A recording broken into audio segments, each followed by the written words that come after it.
official start of the Free Speech TV Fall Fund Drive. And as you know, Free Speech TV is supported by its viewers. It doesn't take corporate money or corporate advertising.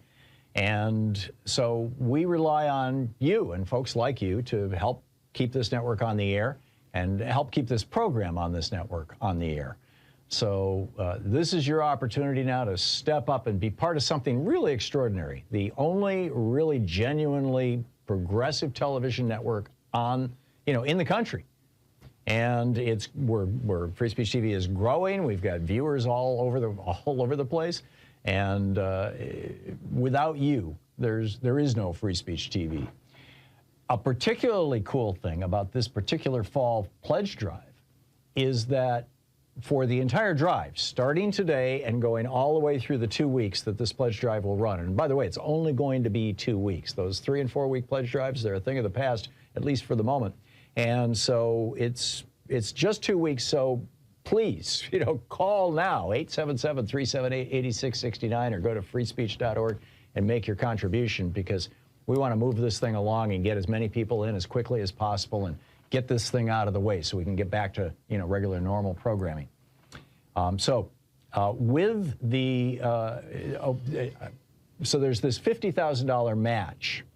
And that's the really cool thing throughout the entire pledge drive, throughout the entire 2 weeks of the pledge drive. Mike in San Francisco and Sandy in New Mexico, between the two of them, have put up $50,000 and will match your gift pretty much, whatever it is, up to 50 grand. They will match your gift.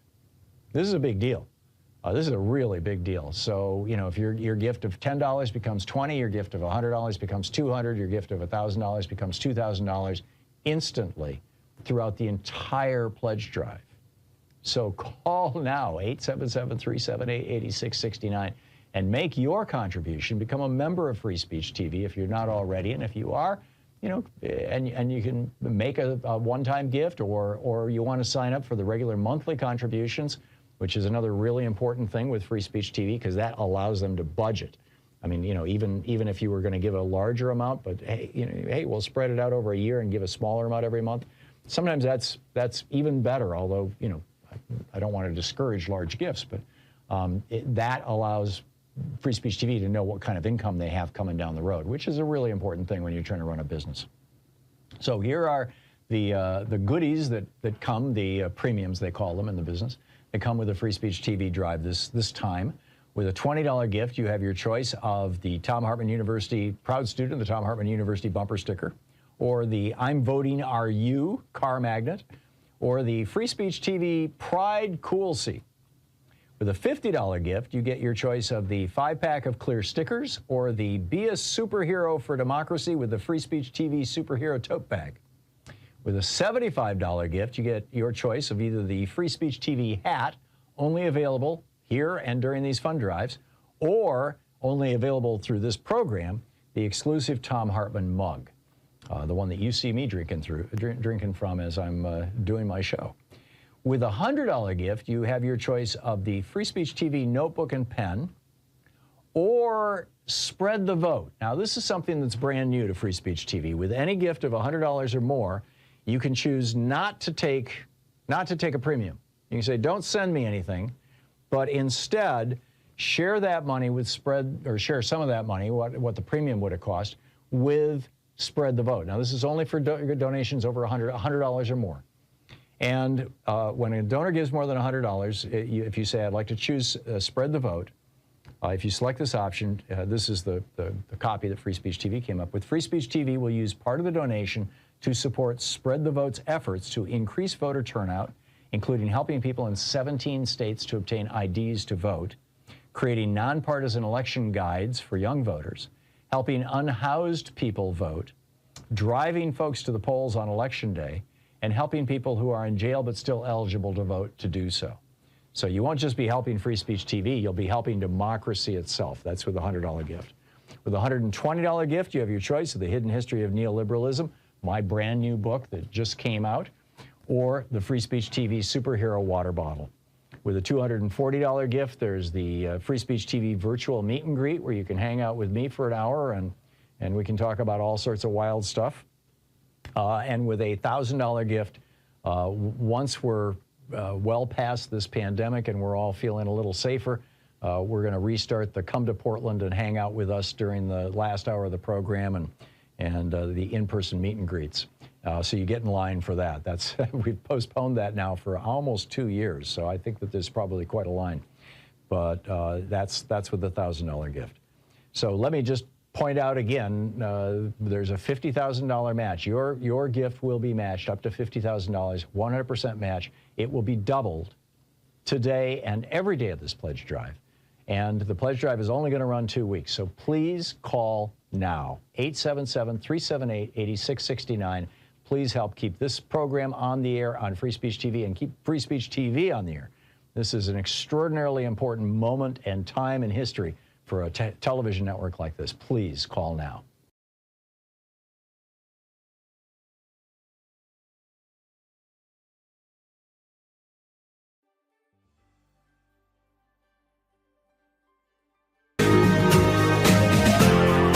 This is the Thom Hartmann Program.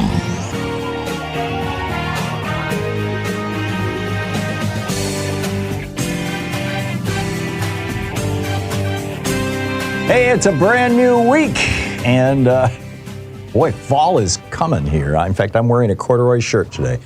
Anyway, which reminds me of when I was 10 years old. So the Queen's funeral is going on, so we're just going to dedicate the next 3 hours to nonstop. No, I'm just kidding. I'm just kidding.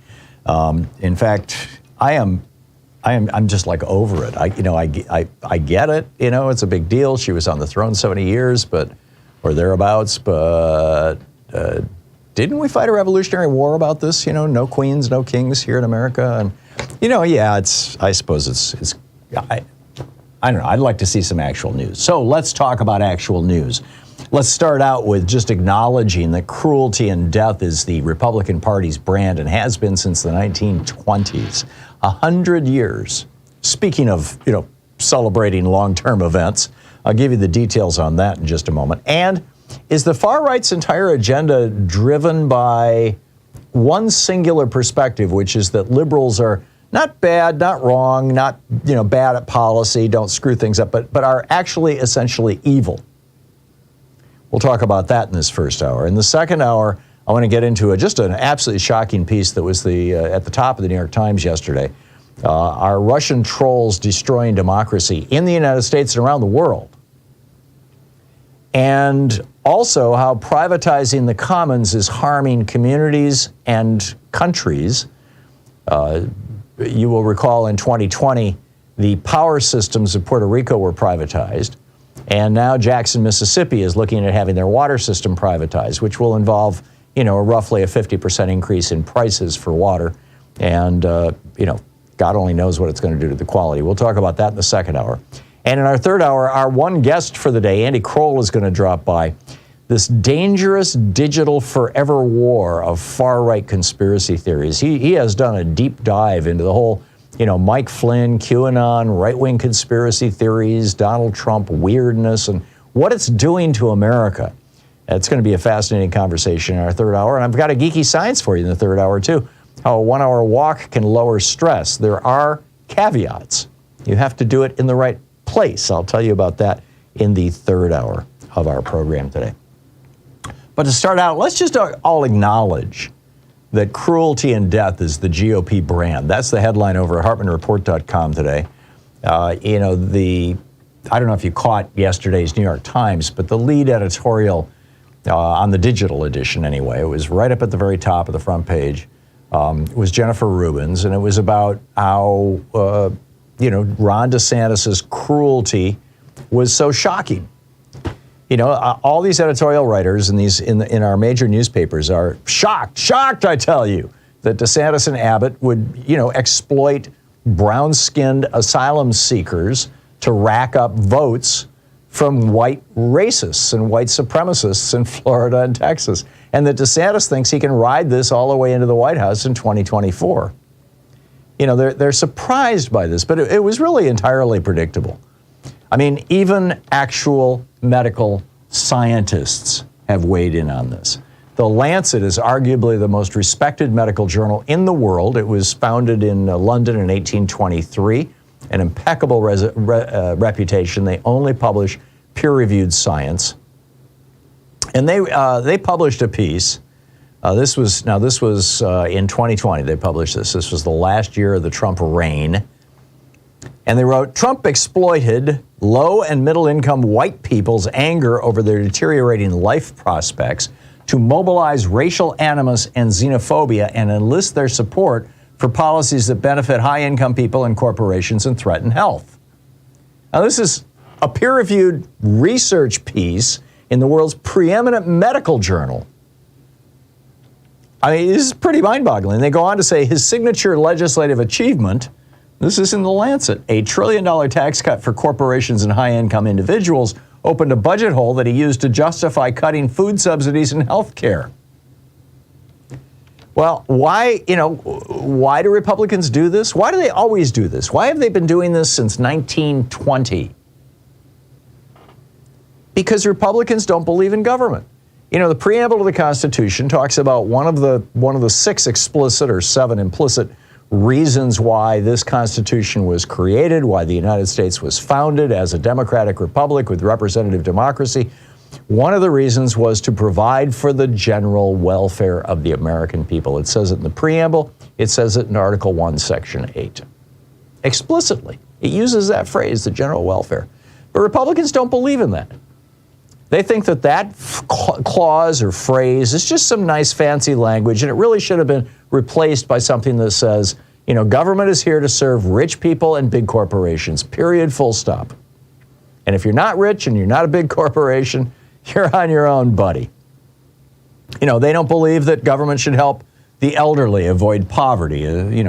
George W. Bush tried to privatize Social Security in 2005.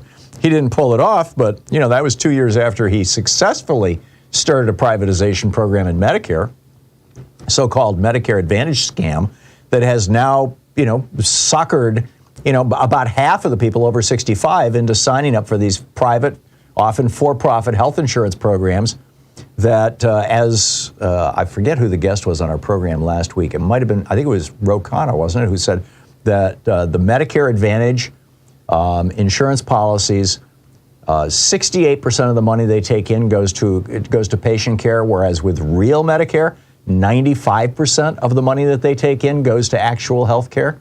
Well, where does the rest of that 68% go? It goes to the bottom line of these big insurance companies. They got to pay their CEOs millions and millions of dollars. Dollar Bill McGuire, the guy who basically built United Healthcare, walked away with $1 billion, with a B, $1 billion. And of course, a large part of their business is the Medicare Advantage scam.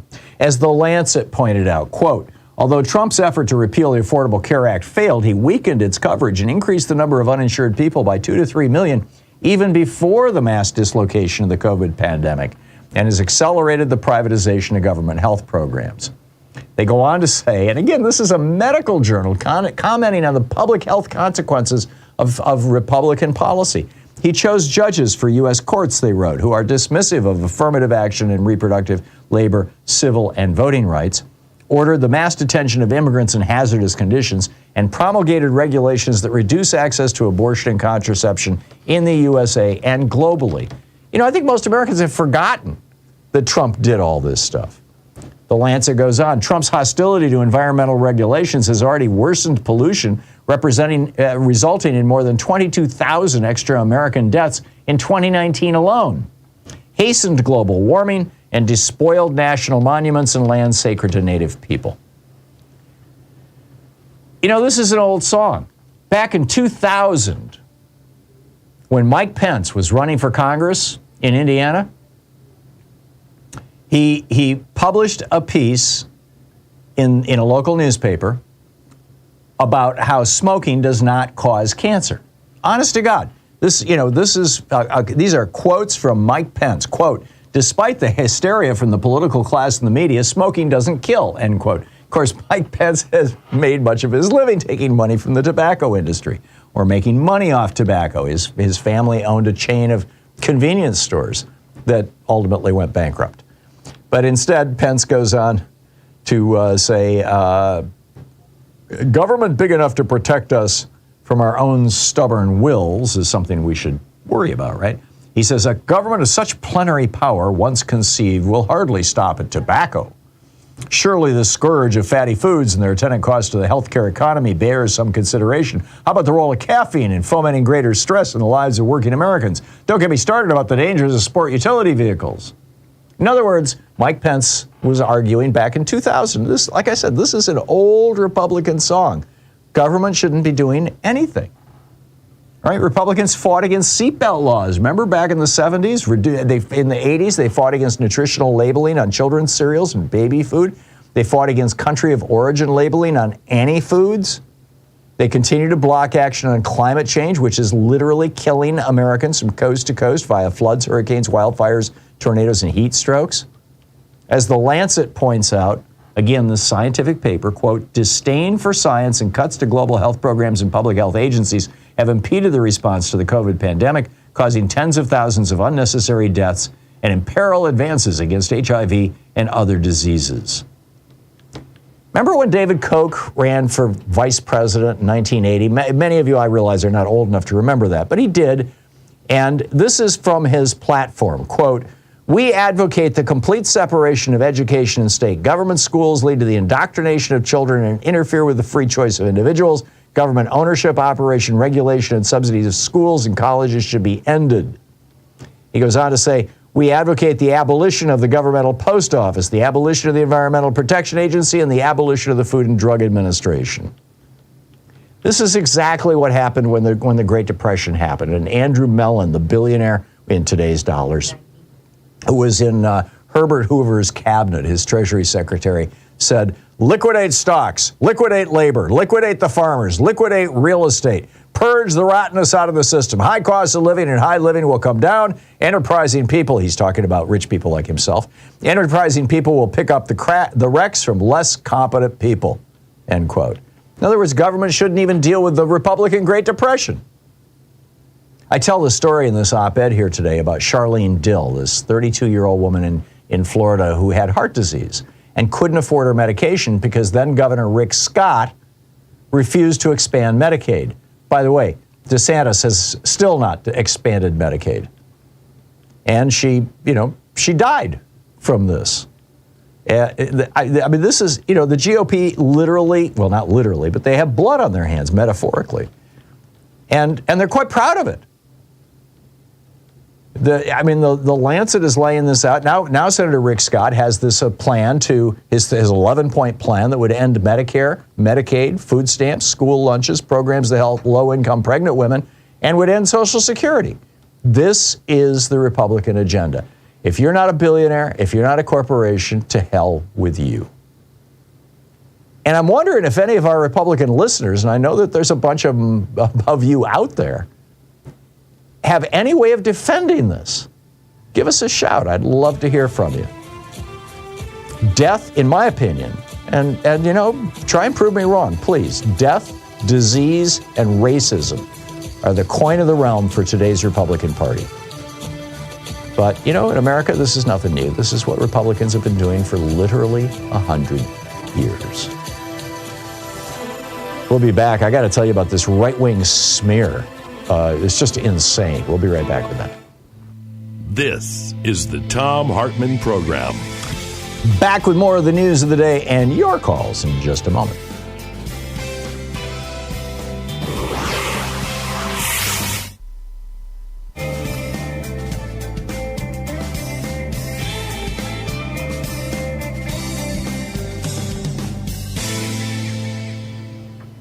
And welcome back.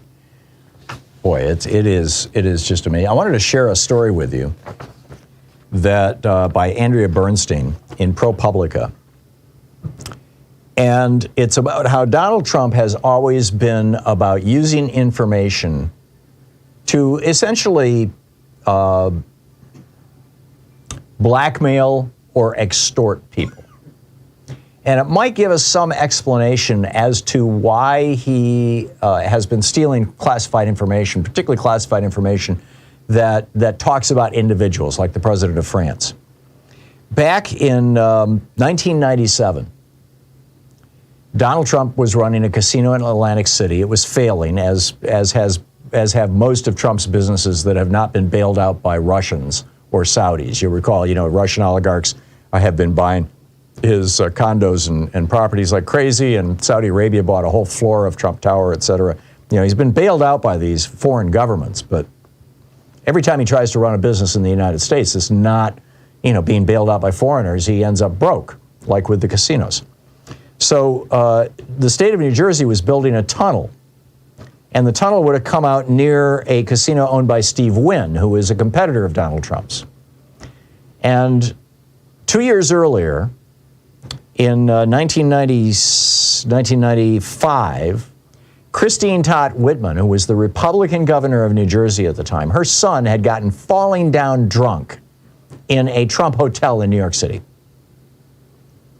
And 2 years later, as Christine Todd Whitman is about to sign the legislation to run this tunnel through that ends out near Steve Wynn's casino instead of Donald Trump's, Trump calls her up and basically threatens her.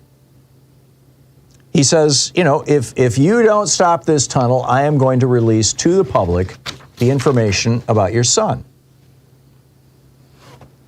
And, Whitman is like, whoa, seriously? This is what she said later. She said, he made the threat during the deliberations over the tunnel, Whitman said, and it blindsided her because the high school dance was private and Taylor's, that's her son, her behavior had been a family concern. She had no idea how Trump found out about it. She didn't buckle to him, by the way. But, he had the video. He had the surveillance video from his own hotel of her son being drunk. There was another case in 1990, a reporter for the Wall Street Journal named Neil Barsky. He did some good investigative reporting showing that Donald Trump was basically, out of money. And this was before he declared bankruptcy, but, basically predicting that he would have to. And Barsky was right.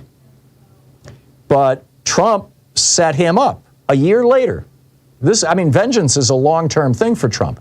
Trump set him up by giving him a couple of free tickets to a boxing match.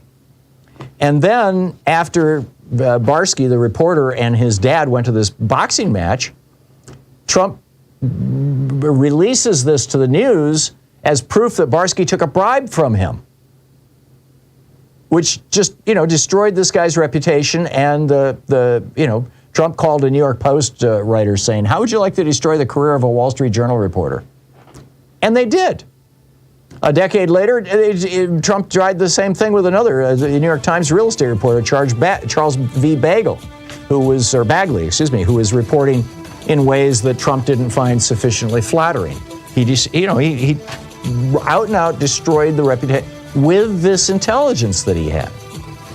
This is what he does, so it shouldn't shock us at all that that he's stealing classified information. It might have some value to him.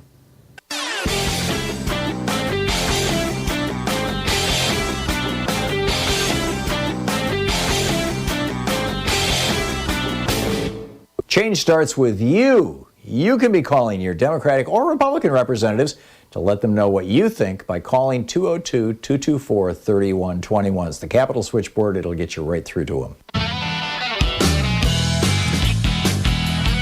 Well, if you were watching Fox so-called news last week, you might have seen Laura Ingraham explain to America how the state of Idaho, yes, that state next to us here in Oregon, the state of Idaho, arguably the reddest of the red states in the country, right? Idaho, the state that wants to take a chunk of eastern Oregon and turn itself into a separate republic, or at least some politicians in Idaho want to do that. That Idaho is teaching third graders, 8-year-olds, porn literacy. Right. Now this is a very bizarre, moral panic hysteria, but it shows how the entire agenda of America's right is not, hey, we've got better policy ideas. We know how to help Americans. No, it's not that at all. Their entire shtick is liberals are evil. To the point of, claiming that liberals are drinking children's blood and stuff like that. It's nuts. Fox News went through the whole critical race theory thing when there was no such thing. And now it's morphed into how dare you teach the actual racial history of America. Then it was LGBTQ groomers, and then it was children's hospitals and trans kids, and now it's this. It turns out that there is a company that provides sex ed material to public schools all across the United States, and Idaho uses that material. And they have one of their many programs that they offer to the schools is one specifically for adults, for teachers. And it's about, how do you deal with children, and it's, specifically teenagers, who may have questions about porn or may be addicted to porn. This is a program for adults, and it's optional, and it's one of dozens that they offer. This has nothing to do with, the so-called sex education for elementary school, which is just basically, hey, did somebody touch you there? Better call dad and mom or the police, right? That's basically sex education for 8-year-olds. But, oh no, Fox News has to turn it into, and this started out with the same guy who promoted the critical race stuff on Twitter, and then it, goes to another major Twitter account. And then from there, it jumps to the right-wingosphere, all these various websites that are funded in part by right-wing billionaires. And then from there, it jumps to Fox so-called News, which, of course, is owned by the Murdoch family, another right-wing billionaire family. And here's Laura Ingraham talking about Idaho's sex ed curriculum recommends watching porn with children. No, it doesn't. Not even close. It's just breathtaking when literally, your agenda is white supremacy, no more Social Security, no more Medicare, no more Medicaid, do away with public schools, privatize everything, sell America off to the biggest corporations, more tax cuts for billionaires, raise taxes on average working people to pay for it all, or just put it on the nation's credit card and stick the bill, stick our children and grandchildren with the bill. That's the Republican Party's agenda, literally. But they don't want to talk about that. So what do? Oh my God, sex ed for 8-year-olds. It's just bizarre. There's a great piece about this that David Nywert wrote over at dailycoz.com. It's titled Right-Wing Smear Artists Baldly Lie About Idaho Public Schools Teaching Porn Literacy to Children. The Idaho Department of Health and Welfare came out and said, no, this is a lie. But it's not stopping them. They're still promoting this lie. You're listening to the Thom Hartmann Program. Call 202-808-9925. So how do we push back? Have you observed this among your friends and neighbors that it's like the GOP is basically just running on fear and hate?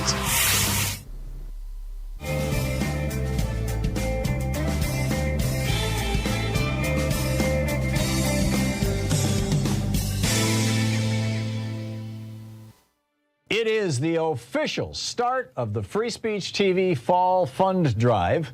And as you know, Free Speech TV is supported by its viewers. It doesn't take corporate money or corporate advertising.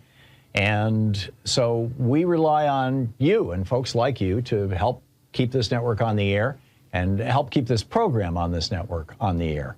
So this is your opportunity now to step up and be part of something really extraordinary. The only really genuinely progressive television network on, in the country. And we're Free Speech TV is growing. We've got viewers all over the place.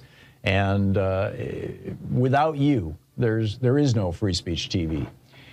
A particularly cool thing about this particular fall pledge drive is that for the entire drive, starting today and going all the way through the 2 weeks that this pledge drive will run. And by the way, it's only going to be 2 weeks. Those 3 and 4 week pledge drives, they're a thing of the past, at least for the moment. And so it's just 2 weeks. So please, call now, 877-378-8669, or go to freespeech.org and make your contribution, because we want to move this thing along and get as many people in as quickly as possible and get this thing out of the way so we can get back to, regular normal programming. So there's this $50,000 match. And that's the really cool thing throughout the entire pledge drive, throughout the entire 2 weeks of the pledge drive. Mike in San Francisco and Sandy in New Mexico, between the two of them, have put up $50,000 and will match your gift pretty much, whatever it is, up to 50 grand. They will match your gift. This is a big deal. This is a really big deal. So, if your gift of $10 becomes $20, your gift of $100 becomes $200, your gift of $1,000 becomes $2,000 instantly throughout the entire pledge drive. So call now, 877-378-8669, and make your contribution. Become a member of Free Speech TV if you're not already, and if you are, and you can make a one-time gift, or you want to sign up for the regular monthly contributions, which is another really important thing with Free Speech TV, because that allows them to budget. I mean, even if you were going to give a larger amount, but hey, we'll spread it out over a year and give a smaller amount every month. Sometimes that's even better. Although I don't want to discourage large gifts, but that allows Free Speech TV to know what kind of income they have coming down the road, which is a really important thing when you're trying to run a business. So here are the goodies that come, the premiums they call them in the business. They come with a Free Speech TV drive this time. With a $20 gift, you have your choice of the Thom Hartmann University Proud Student, the Thom Hartmann University bumper sticker, or the I'm Voting Are You car magnet, or the Free Speech TV Pride Cool Seat. With a $50 gift, you get your choice of the 5-pack of clear stickers, or the Be a Superhero for Democracy with the Free Speech TV Superhero Tote Bag. With a $75 gift, you get your choice of either the Free Speech TV hat, only available here and during these fund drives, or only available through this program, the exclusive Thom Hartmann mug, the one that you see me drinking from as I'm doing my show. With a $100 gift, you have your choice of the Free Speech TV notebook and pen, or Spread the Vote. Now, this is something that's brand new to Free Speech TV. With any gift of $100 or more, you can choose not to take a premium. You can say, don't send me anything, but instead share that money with share some of that money, what the premium would have cost, with Spread the Vote. Now, this is only for donations over $100 or more.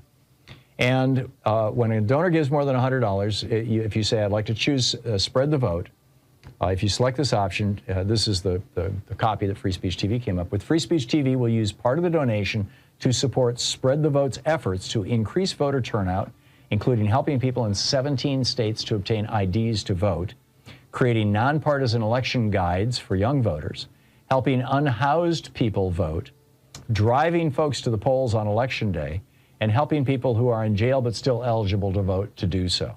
So you won't just be helping Free Speech TV, you'll be helping democracy itself. That's with a $100 gift. With a $120 gift, you have your choice of The Hidden History of Neoliberalism, my brand new book that just came out, or the Free Speech TV Superhero Water Bottle. With a $240 gift, there's the Free Speech TV Virtual Meet and Greet, where you can hang out with me for an hour and we can talk about all sorts of wild stuff. And with a $1,000 gift, once we're well past this pandemic and we're all feeling a little safer, we're going to restart the Come to Portland and hang out with us during the last hour of the program and the in-person meet and greets. So you get in line for that. We've postponed that now for almost 2 years, so I think that there's probably quite a line. But that's with the $1,000 gift. So let me just point out again, there's a $50,000 match. Your gift will be matched up to $50,000, 100% match. It will be doubled today and every day of this pledge drive. And the pledge drive is only going to run 2 weeks. So please call now, 877-378-8669. Please help keep this program on the air on Free Speech TV and keep Free Speech TV on the air. This is an extraordinarily important moment and time in history for a television network like this. Please call now.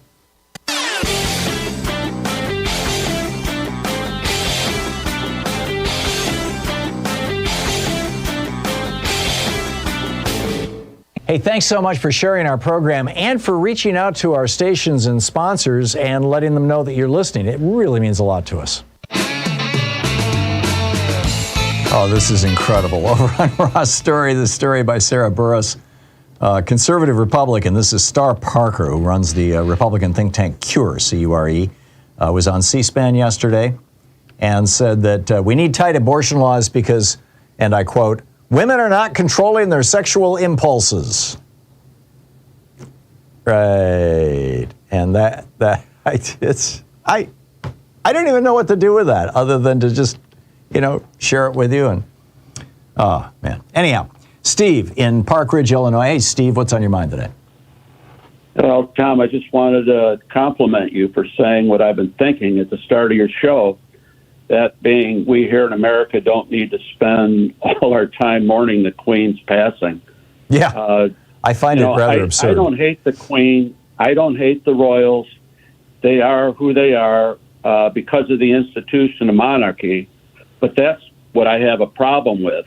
And one of the things that our founders got right was not establishing America as a monarchy. And I think it's been said that Washington refused to be made king. As he said, what in the world did we fight the British for? Yep. Anyway, but the thing that really struck me watching the little bits of the long-lasting funeral is the opulence of the British monarchy. It's just breathtaking between the palaces, the uniforms, the pageantry. It's got to be a many billion-dollar business. Oh, it is. They're worth tens of billions. Be better distributed. Yeah, they're worth tens of billions of dollars, Steve. I mean, and by the way, unlike everybody else in Great Britain, they don't pay an inheritance tax on it when somebody dies.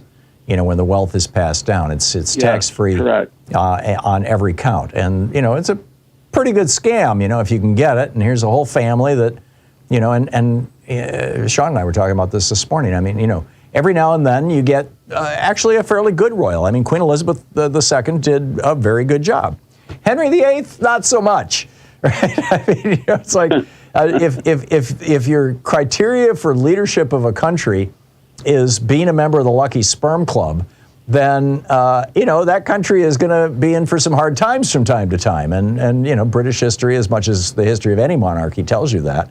And I get the idea of separating the head of state from the head of government, something that we did not do here in the United States. Our president is both the head of state and the head of government. The head of government who, runs the business of government like the prime minister does in the United Kingdom. The head of state, the person who does the ceremonial stuff like the Queen does. Or in Israel, they've got, a president and a prime minister. Many countries do this, many of your parliamentary democracies.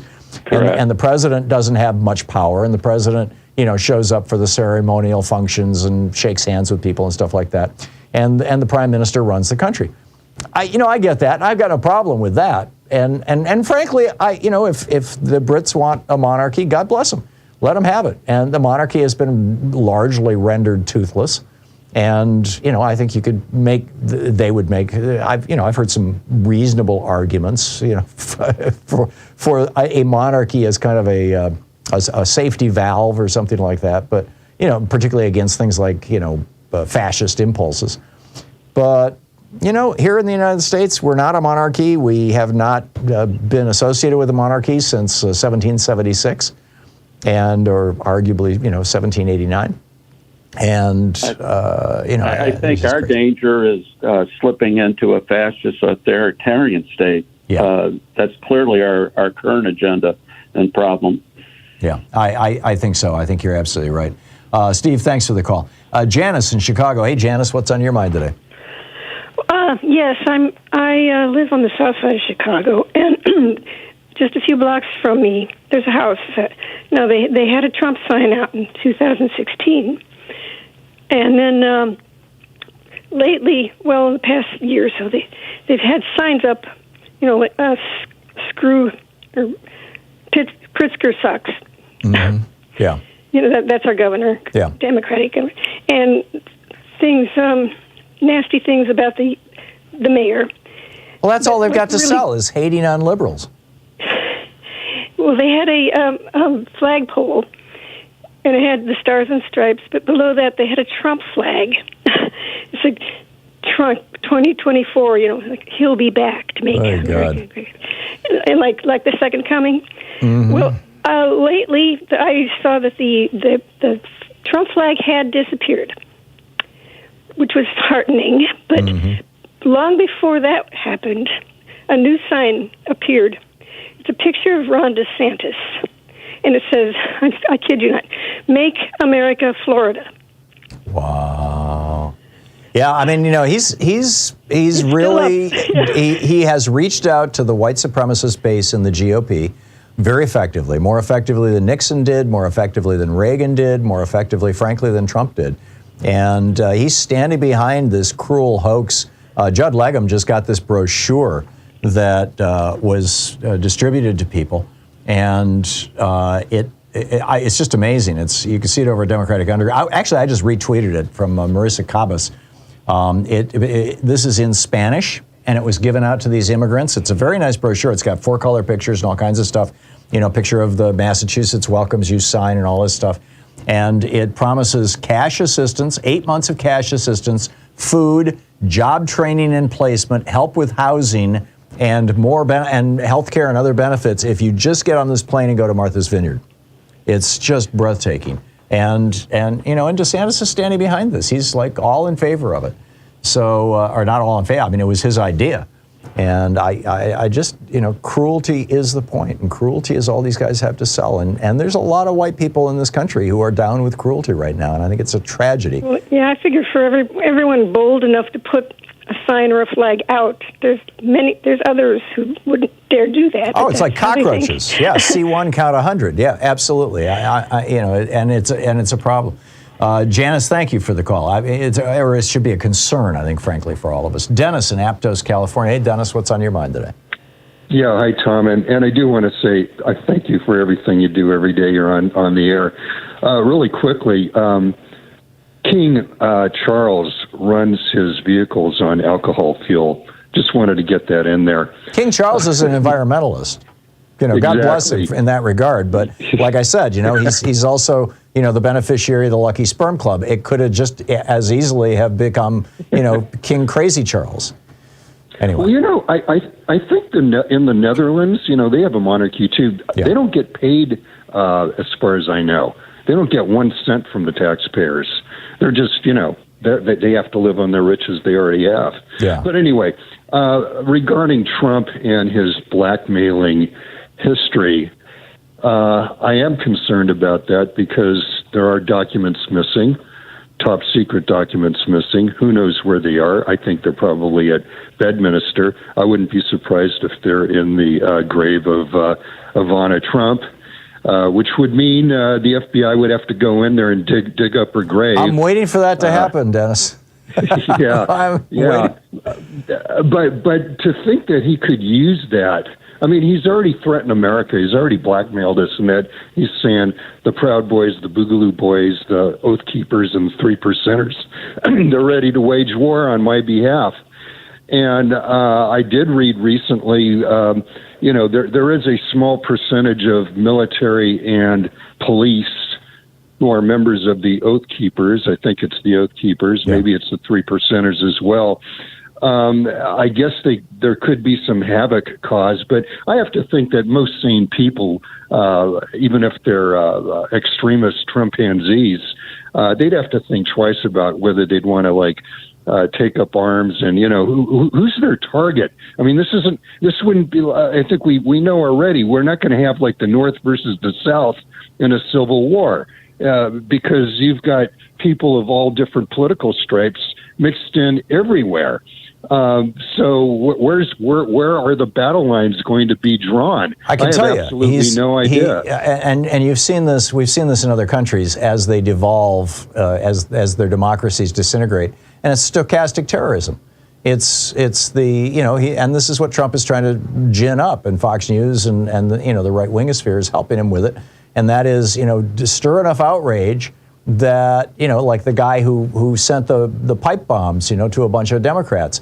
Was living in a van down in Florida with Trump stickers all over it. Stir up the stochastic terrorism, get the lone wolves out there and get people shot and killed, and that that creates the political chaos. This is what Tim McVeigh was trying to do when he blew up the federal building in Oklahoma City. Dennis, I got to move along. Thank you for the call. I mean, this is what we're looking at. Kenyatta in Los Angeles. Hey, Kenyatta, what's on your mind today? Well, I wanted to talk about the Queen. Okay. The Commonwealth nations, which are mainly nations of, how is it said, indigenous people that look like me, the wealth was stolen from those countries, and it was done by force and by violence mainly. I just thought it was so poetic that this woman's coffin was paraded on a gun carriage. That was breathtaking to me. And then I had a question for you, too. I've got a bit of a tiff with someone a couple of days ago that said something you kind of alluded to earlier in the program, that the monarch doesn't really have any power as political power. But my understanding, and you can clear this up for me if you can, my understanding is that the monarch has the ability to dissolve Parliament. That's something the President of the United States can't even do. The President, you got a parliamentary system there. The President, by comparison, can't dissolve Congress or the Senate. So to me, that's the ultimate political power. And apparently Queen Elizabeth, and you can correct me if I'm wrong, replaced prime ministers on several occasions during her reign. Do I have this screwed up? I don't know. My understanding of it, Kenyatta, and I could be completely wrong. I am absolutely not an authority on British politics or the royal family. But my understanding was it's sort of like Mike Pence's job, in counting the votes of the Electoral College. It's largely a ceremonial thing that is done, with the collaboration and approval of everybody else, and that the Queen only dissolves Parliament when the Prime Minister comes to her and says, "Okay, it's time to pull the trigger here." But I could be wrong. I mean, it's entirely possible that she has involuntarily, or not involuntarily to her, but that she's dissolved Parliament in ways that Parliament or the Prime Minister didn't want. I just don't know. I'm sorry. It's not. No worries. You've exceeded my. It's just a. Go ahead. No, it's kind of a nebulous area because if I can dissolve Parliament in a parliamentary system, that is the ultimate power to me. It's the power to certainly change things, because all it does is it provokes a new election. But maybe somebody who's British or is more familiar with the British system will call in and inform us both, Kenyatta. I'm sorry that I just don't know. It's great to hear from you, though. I wish you a great week. Thank you for the call. We'll be right back. 47 minutes past the hour. You're listening to Thom Hartmann. Visit thomhartmann.com for audio and video archives. Exposing the con in conservative. We'll be right back.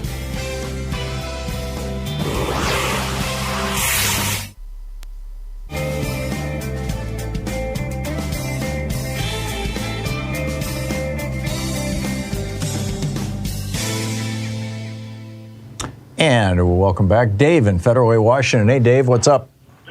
Hey, Tom. I just basically want to agree with you about Republicans being, particularly sadistic, for lack of a better word. And that's basically the only thing they have.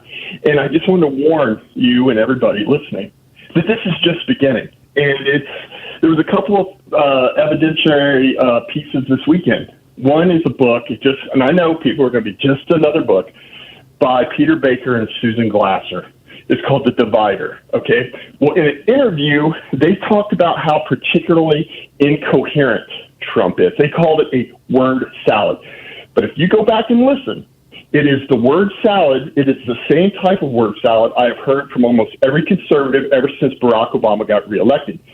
And over the weekend also, Modi, of all people, the Prime Minister of India, he told Vladimir Putin, Narendra Modi, told Putin that war, basically he said war is obsolete. Oh, he said now is not the time for war. Yeah, this is not the era for war. All right, now I beg to differ, but the evidence shows quite the contrary. Nothing against Narendra Modi, but he's part of the problem as well. Look, what we have is, and also, what's his name? GPS Fareed Zakaria was talking about Ukraine and how Russia has failed because it is a top-down ordered invasion and it's a bottom-up resistance from the Ukraine. What we have here is, like you said a million times, oligarchs are rebelling, for lack of a better word, against what they see as upheaval in the social order. And I'm telling you, this is just beginning. Putin said during the Russian defeat. I mean, the Russian victory of World War II, where they commemorated World War II. He said NATO or the West is going to move on. He did not say Ukraine. He said the West is going to move on Crimea. You see the Crimean Peninsula, he's setting that up to be their Pearl Harbor. Right. Look, Wagner Group is recruiting from prisoner populations. Mike Flynn, as much as I can't stand him, he actually was probably trying to help by facilitating the order. You know, oligarchs at the top. All of this could be corporate mercenary combat. But the thing is it's too late. It's not going to stop. He's setting Crimea up to be their Pearl Harbor, to try to unite all Russians against, and probably China as well. He's probably going to try to bring in all the he's going to realign all the authoritarian regimes to break this bottom. Well, and this is what the Russian trolls have been doing too, that I'm going to be talking about in the next hour. I mean, they're sowing discord in democracies all over the world, trying to get people to hate each other within these countries. And then out of that hatred comes political instability, and out of that political instability, or into that political instability, steps people like Donald Trump and Ron DeSantis to say, you know, I alone can fix it, you know, the great fascist mantra. Yeah, but you see, psychologically, it's broken. I mean, this is why they go into this word salad. They can't reconcile it in their mind, because deep down inside they know it's wrong. It's misanthropic, Tom. It's against humanity, right? And they know it deep down inside. Our natural inclination is not to do murder and not to do carnage. You remember Trump's big speech? Today is the end of the American carnage. You know, psychologically, it's really. He knows it's wrong, and he knows he is an instrument of carnage. Well, he was reading words that Steve Miller wrote. I think he still is, by the way. I mean, his speeches are just bizarre. His one over the weekend was pure fascism, and people in the audience were, you know, with their arms straight out, just like at a Hitler rally. It was bizarre. Dave, thanks for the call. We'll be right back. It's 51 minutes past the hour.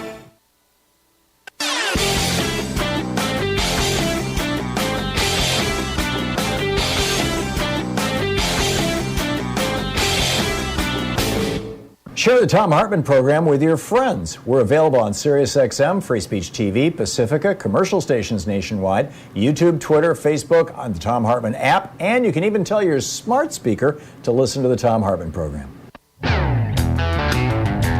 Welcome back. 52 minutes past the hour. Thom Hartmann here with you, helping you win the water cooler wars. Mike in Denver, Colorado. Hey, Mike, what's up? Hey, Tom, how are you? Nice to talk to you. Thank you. Hey, listen, I still have a few Republican friends I engage with now and then. And one of the things I like to ask them is, do they believe in two-party rule? And they say, of course they do, but then they can't envision which part of the government they would allow the Democrats to be the majority in.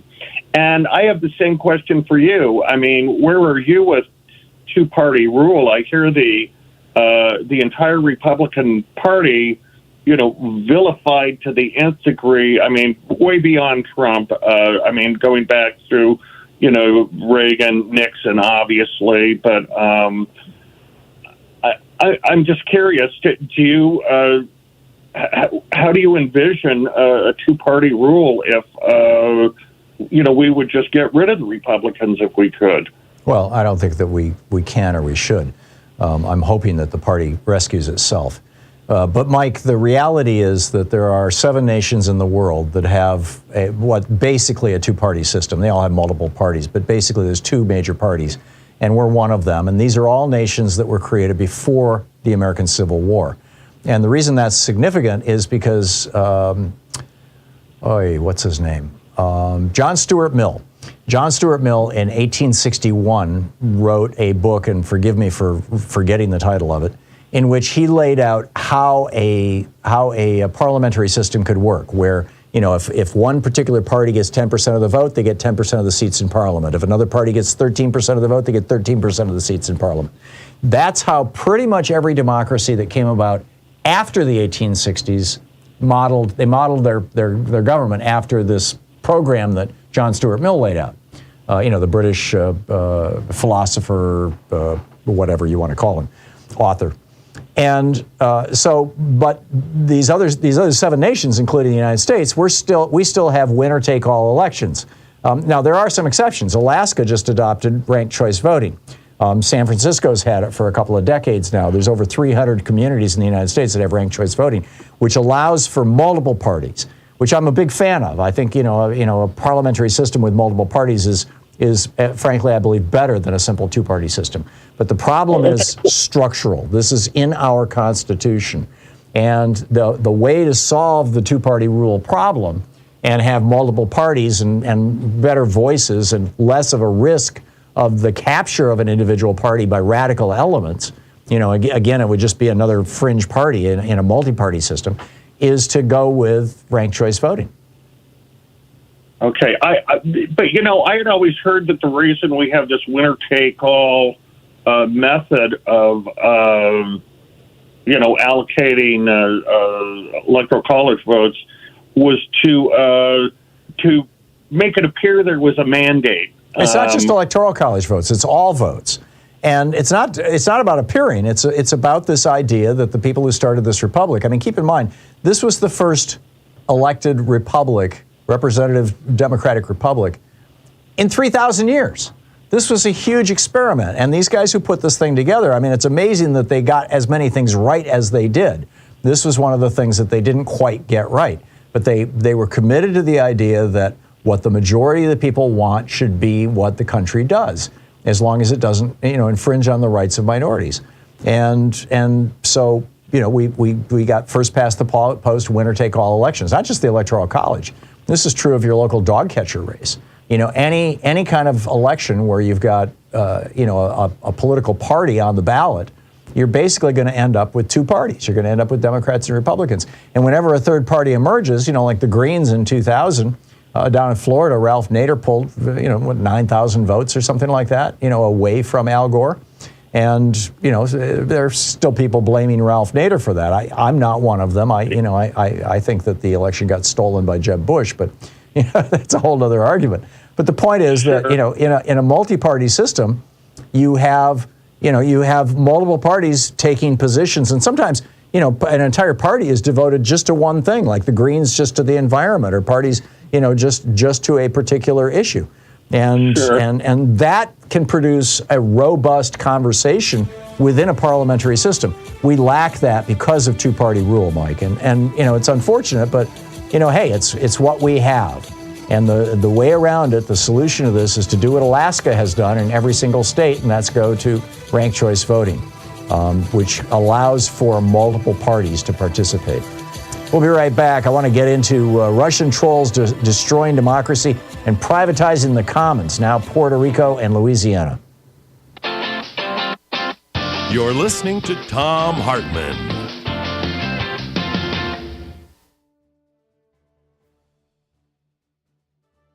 In addition to bringing you the Thom Hartmann Program here on Free Speech TV and Video Media Online, we also have a whole set of ways you can interact with us and tools you can use to spread the word about the importance of democracy and the threats to it in our republic. First, there's your daily homework.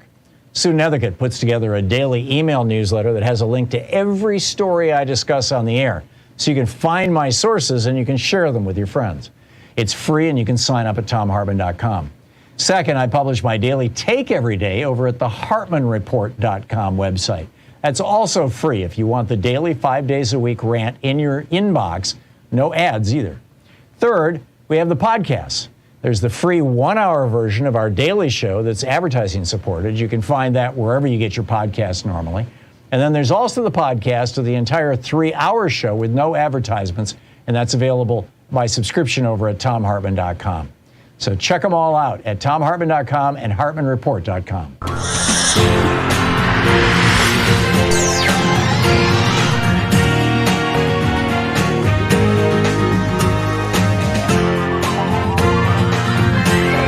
We say fight back!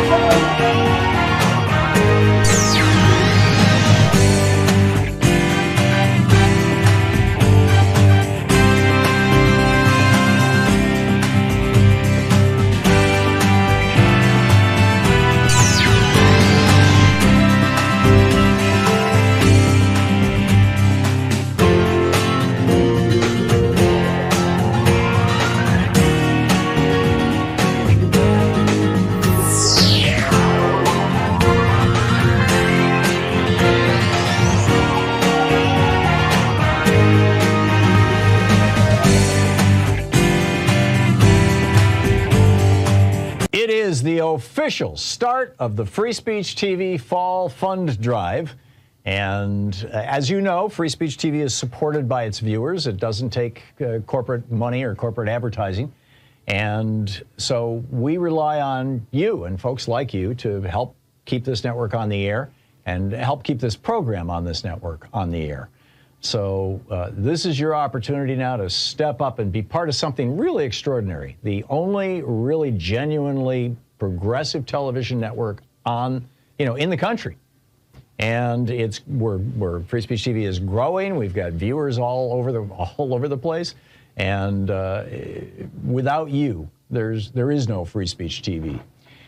A particularly cool thing about this particular fall pledge drive is that for the entire drive, starting today and going all the way through the 2 weeks that this pledge drive will run. And by the way, it's only going to be 2 weeks. Those 3 and 4 week pledge drives, they're a thing of the past, at least for the moment. And so it's just 2 weeks. So please, call now, 877-378-8669, or go to freespeech.org and make your contribution, because we want to move this thing along and get as many people in as quickly as possible and get this thing out of the way so we can get back to regular normal programming. So there's this $50,000 match, and that's the really cool thing throughout the entire pledge drive, throughout the entire 2 weeks of the pledge drive. Mike in San Francisco and Sandy in New Mexico, between the two of them, have put up $50,000 and will match your gift. Pretty much, whatever it is, up to 50 grand, they will match your gift. This is a big deal. This is a really big deal. So, if your gift of $10 becomes $20, your gift of $100 becomes $200, your gift of $1,000 becomes $2,000 instantly throughout the entire pledge drive. So call now, 877-378-8669. and make your contribution. Become a member of Free Speech TV if you're not already, and if you are, and you can make a one-time gift, or you want to sign up for the regular monthly contributions, which is another really important thing with Free Speech TV, because that allows them to budget. I mean, even if you were going to give a larger amount, but hey, we'll spread it out over a year and give a smaller amount every month. Sometimes that's even better. Although I don't want to discourage large gifts, but that allows Free Speech TV to know what kind of income they have coming down the road, which is a really important thing when you're trying to run a business. So here are the goodies that come, the premiums they call them in the business. They come with a Free Speech TV drive this time. With a $20 gift, you have your choice of the Thom Hartmann University Proud Student, the Thom Hartmann University bumper sticker, or the I'm Voting Are You car magnet, or the Free Speech TV Pride Cool Seat. With a $50 gift, you get your choice of the 5-pack of clear stickers, or the Be a Superhero for Democracy with the Free Speech TV Superhero Tote Bag.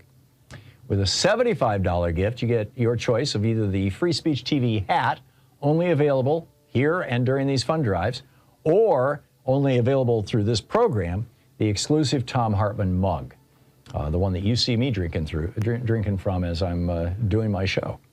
With a $100 gift, you have your choice of the Free Speech TV notebook and pen, or Spread the Vote. Now, this is something that's brand new to Free Speech TV. With any gift of $100 or more, you can choose not to take a premium.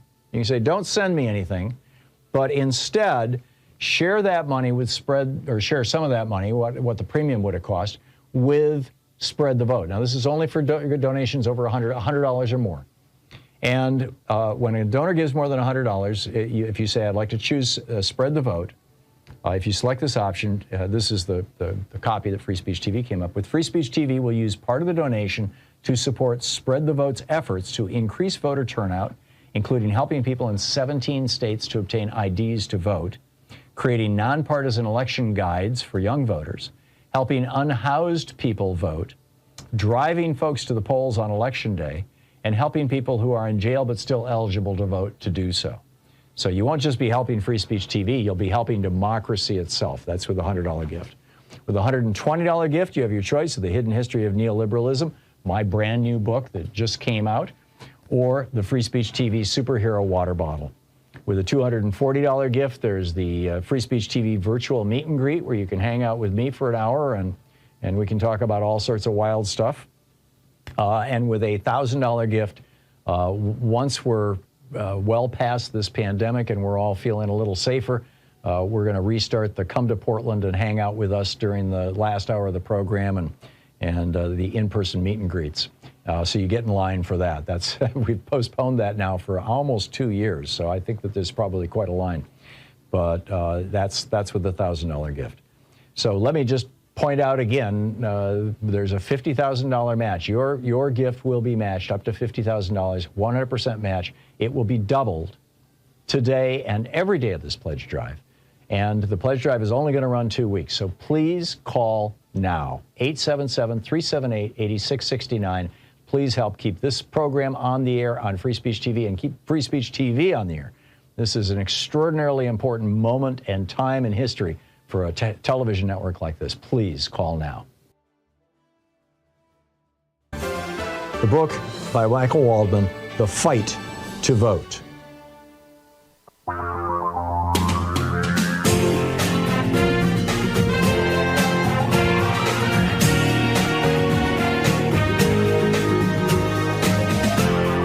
This is the Thom Hartmann Program. Welcome back to hour 2 of our program today, how Russian trolls help keep the Women's March out of lockstep. This is an amazing story, some really great reporting by Ellen Berry over at the New York Times. She starts out talking about Linda Sarsour. If that name sounds familiar, she was one of the 3 women who kind of led and organized and created the Women's March the day after Donald Trump was inaugurated. Remember, a couple of million women showed up in Washington, D.C., the pink pussy hats and all that kind of stuff, to protest Trump's presidency and basically warn America about what was coming, which is here now, by the way. They were absolutely right. And Linda Sarsour is also Muslim and wears a head covering, a hijab, which makes her the perfect target for right-wing trolls. And boy, did they come after her. As Ellen Berry writes for the New York Times, Linda Sarsour woke on January 23rd, 2017, logged onto the internet and felt sick. More than 4,000 miles away, organizations linked to the Russian government had assigned teams to the Women's March. At desks in bland offices in St. Petersburg, using models derived from advertising and public relations, copywriters were testing out social media messages critical of the Women's March movement, adopting the personas of fictional Americans. They posted as black women critical of white feminism. They posted as conservative women who felt excluded from the Women's March. They posted as men who mocked the participants as hairy-legged whiners. But there was, Ellen Berry notes, one particular message that really did well. And once they had tested all these messages, they went all in on that one message. And that singled out this one element of the Women's March, which was that one of its 4 co-chairs, I said 3 before, my error, it's 4. Among its 4 co-chairs was Ms. Sarsour, a Palestinian American activist who wore a hijab. Ellen Berry writes, over the 18 months that followed, Russia's troll factories and its military intelligence service put a sustained effort into discrediting the movement, this women's movement against Donald Trump, by circulating damning, often fabricated narratives around Ms. Sarsour, whose activism had made her a lightning rod for Trump's base and also for some of his most ardent opposition. And then, she just gets into the details of it. I mean, this is a long and well-researched article that really digs into this. And now we find out that, Russia has spent hundreds of millions of dollars using social media in country after country. They helped, Donald Trump become president of the United States, these Russian trolls. They are attacking democracies all around the world, and this is how they do it. This is intelligence warfare, right? This is what would you call it? I guess social media warfare? Cyber warfare, certainly, but not the kind that, like locks up people's computers and takes down infrastructure. This This is a psyop. This is a psychological operation. And it turns out there was another story yesterday in the paper about how the U.S. military had a little over 100 of their accounts deleted by Twitter as being phony accounts, as being military, intelligence accounts that were pretending to be Americans. I have very mixed feelings about this. On the one hand, if you've got other countries out there using social media to spread lies and discord, basically, to spread hatred of one group against another, pretending to be outraged black people trashing white people, pretending to be outraged white people trashing black people, fill in the blanks, right? Any kind of wedge that they can drive in American society and European society, they're doing it. And so it seems like, that's an information space, that's a warfare space that we should not just walk away from. On the other hand, why is this space even a space? How is it that social media even allows this to happen? And this gets to my old rant, and I wrote about this in the Hidden History of Big Brother in America, is that, I think, frankly, that we should do away with anonymity on social media. I realize it's a radical position, but at the very least, do away with anonymity with regard to the social media companies knowing who you are for sure. You have to authenticate your identity before you can participate.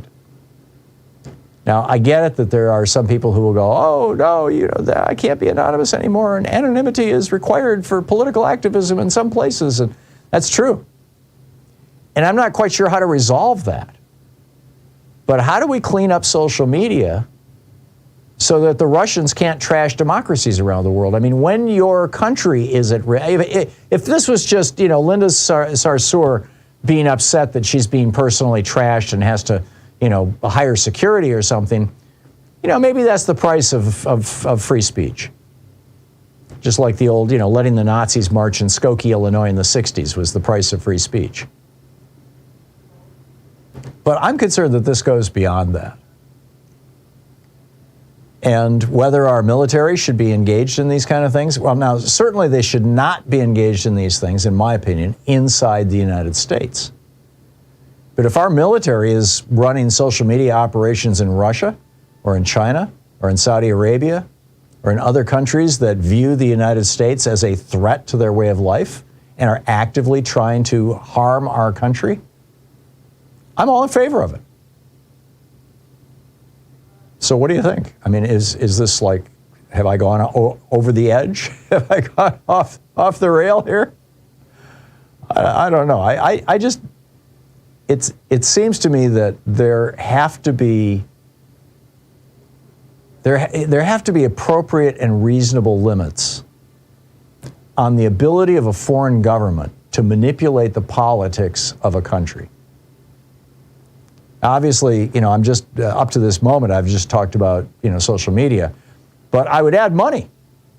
We know that, Russians, Israelis, people from other countries were pouring money into the 2016 and the 2020 elections.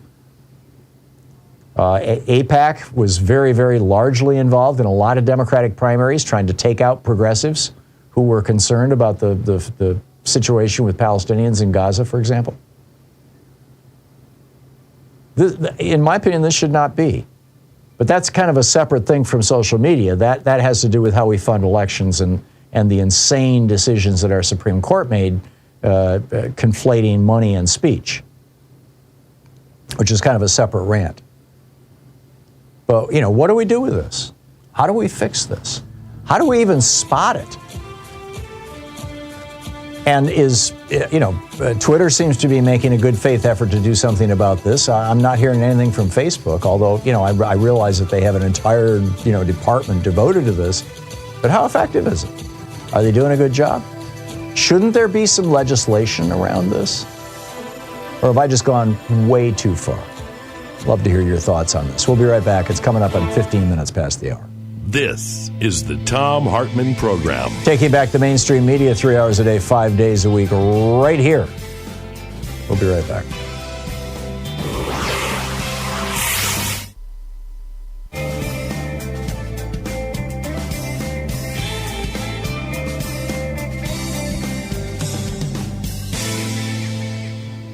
And welcome back. Bob in Cardiff, California. Hey, Bob, what's on your mind? Yeah, Tom. Yeah, normally I've called in a few times before, and I want to add something to something you said. Mm-hmm. But this time I'm stuck. As maybe my last remaining right-wing friend that I still speak with, and he came up with something I'd worried about a little bit. And when I said I feel like democracy is on its way out if we lose this midterm, and he says he just came right out and said we're not a democracy, we're a republic. Yeah. And then I Googled it, and it, one it's all over the internet. That we're a democratic republic, and how do you answer that? I mean, real simple, Bob. You just ask, then why do we have elections? Okay. Well, that's a real good. It's really I appreciate simple. That. If we're, republics typically have elections. That's the democratic component of a republic. We are, to be factual and detailed, we are a constitutionally limited, right? The power of government is limited by the Constitution. It's not granted by the Constitution, it's limited by the Constitution. Remember when Obama back in his, in 2008 said, the Constitution is a negative Bill of Rights for the government. And he was heavily criticized by Republicans for saying that, but it's true. We are constitutionally limited, representative. You and I don't make the laws. We hire people to do it for us. We have representatives. Democratic republic. Constitutionally limited, representative, democratic republic. That's the form of government that we have. And back in the 1950s, one of the things that came out of Joe McCarthy's don't ever say Democratic Party, always say Democrat Party with an emphasis on the rat. The other meme that Joe McCarthy loved to promote was, we're not a democracy, we're a republic. And the reason why is the same reason that he said, never say Democratic Party, always say Democrat Party, is because Democrat and Democratic sound, or Democratic in particular, sounds good. And it sounds like the Democratic Party. And so if you acknowledge that we're a democracy, you're kind of acknowledging the legitimacy of the Democratic Party. But if you say we're a republic and not a democracy, you're kind of saying, well, the Republican Party has it right and the Democratic Party has it wrong. And it's just a BS meme. It's meaningless. And go ahead. I realize that that's meaningless, and I also remember that USSR called themselves a republic. Yeah. The Soviet Socialist Republic. Yep. And my whole life, I've thought about myself, including the time in the military, that I was in a democracy, and I still believe that I am. You are. Supposed to be anyway. Yeah, ask your friend what the R in USSR stands for. Yeah, well, yeah, I know exactly what it stands for, and I'm sure he does too. Yeah, but that didn't come. I never think of the right thing to say. Well, until I hang up. I have the same problem. And to our younger listeners, the USSR was the Union of Soviet Socialist Republics. And a republic is merely a form of government that typically has a constitution or has some, legal structure that holds it together. And, arguably, you can have a republic that's not democratic. Germany never ceased to be a republic. The opposite of a republic is a monarchy. And that's why, like the Irish who oppose, the British control of Ireland call themselves the Republicans, the Irish Republican Army, the IRA, because they're opposed to monarchy. And we're not a monarchy, so, we're a republic, but we're a democratic republic. Bob, I got to run, but thank you for the call. Okay, thank you for the why do we vote, because that's something to say. You're welcome, Bob. Something to say that I'll remember. Okay, thank you.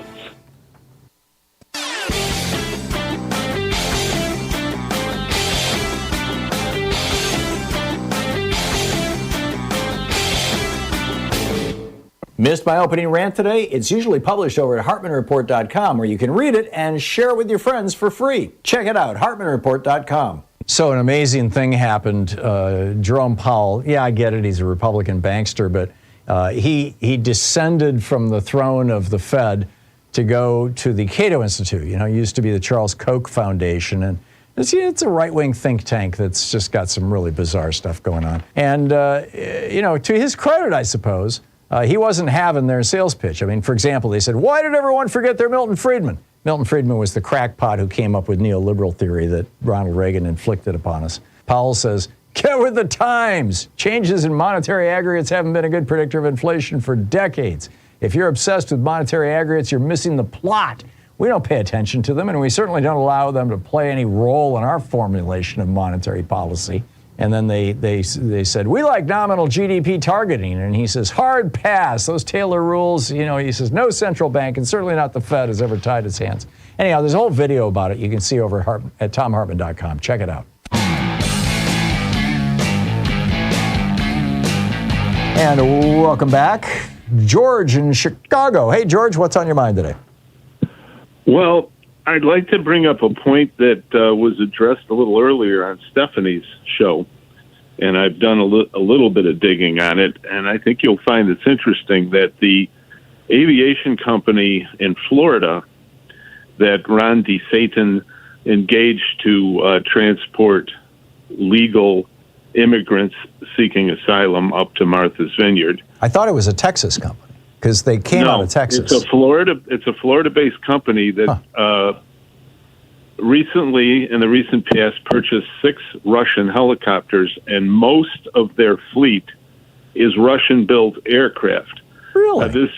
The contract was for $615,000 to transport less than 50 people, and it was not paid for by DeSantis out of his own pocket or even from his campaign funds. It was paid for by the Florida Department of Transportation, a.k.a. the citizens of the state of Florida. Right. I found an article at a news site called forensicnews.net, and Forensic News reported this story a few days ago. Among other things, the company, it's called Vertol Systems Company Incorporated, VSC, based in Destin, Florida, was up until last year an Oregon-based company. They've got the state of Oregon document to show that. They are currently the only civil aviation company in the United States that operates Russian helicopters. And the helicopter company is one of those Russian companies that's been sanctioned because of the war in Ukraine. These helicopters were purchased before the war in Ukraine began, but maintenance is going to be hard because they won't be able to get parts legally for these aircraft. I also noticed the one picture that partially showed the aircraft that flew up to Martha's Vineyard did not look like it was Western built, either European or American. Yeah, I spotted that. It had these older, smaller jet engines on the wing, attached in a way and in a place that it definitely was not a Boeing aircraft or an Airbus aircraft. And I was wondering if it was one of the Brazilian or Canadian aircraft. No, I believe it's been subsequently identified as an Antonov aircraft, which is Russian made. So the question, George, is this just a company that's trying to buy the cheapest aircraft they can find because Russian aircraft are inexpensive right now, or is this a Russian aligned company? Well, according to the article, it appears that the ownership is connected to powerful people in Russia whose motives and operations are dangerous to question.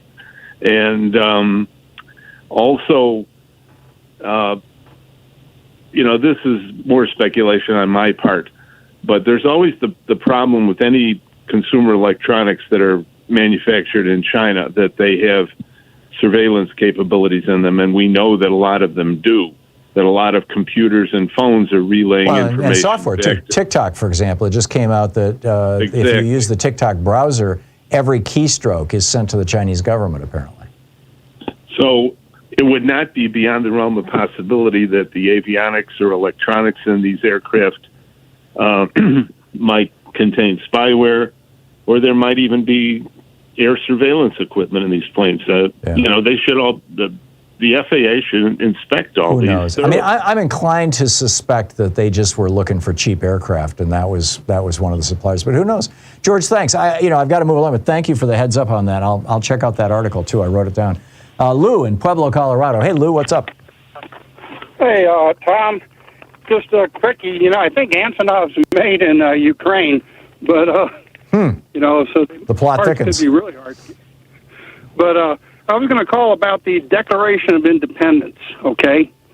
And I'd like your comments on this. I did a little research because some things look familiar. Here's what I came up with.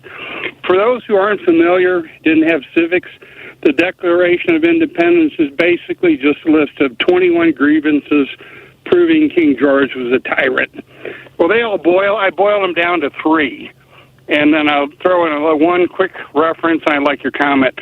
First, they said King George was accused of ignoring what Americans wanted, taxation without representation. Number 2, King George was accused of installing puppet governments and judges and puppet enforcers that reported directly to him. Number 3, King George was accused of, actually did all these, making the military superior to local authorities, immune to prosecution, and guess what, report directly to him. Well, now we've got taxation without representation now. There's all but the progressives ignore the rest of us, and the Republican Party is trying to end voting entirely. The Republican Party has installed radicalized agents throughout the government, and look what they've done to the courts, including the SCOTUS is a puppet court. Yeah. Republican governors are creating local militias, reporting to them. They tried to use the military as the president's private army, but they refused. Well, basically, everything the Declaration of Independence lists as proof that King George was a tyrant are either accomplishments or goals of the Republican Party. Well, this is characteristic of conservative parties around the world, is that they tend toward hierarchy and oligarchy as opposed to democracy and bottom-up governance. I mean, it's just, it shouldn't surprise us. Okay, well, that was just a comment. You know, these guys want to take us back. They basically want to eliminate our democracy, or republic, which meant the same thing in 1776. You're right that it meant the same thing, number one, although James Madison actually tried to create a distinction between the two words just for basically political purposes, for selling the Constitution. But you're absolutely right. And, I mean, it shouldn't surprise us that the Republican Party is the party of, hierarchy and power dominance, but it should dismay us. Lou, thanks for the call. You're listening to the Thom Hartmann Program. Call 202-808-9925. And I'll be back with more of your calls on the other side of this break. I got to tell you about the privatization scam going on in Puerto Rico and Louisiana as well.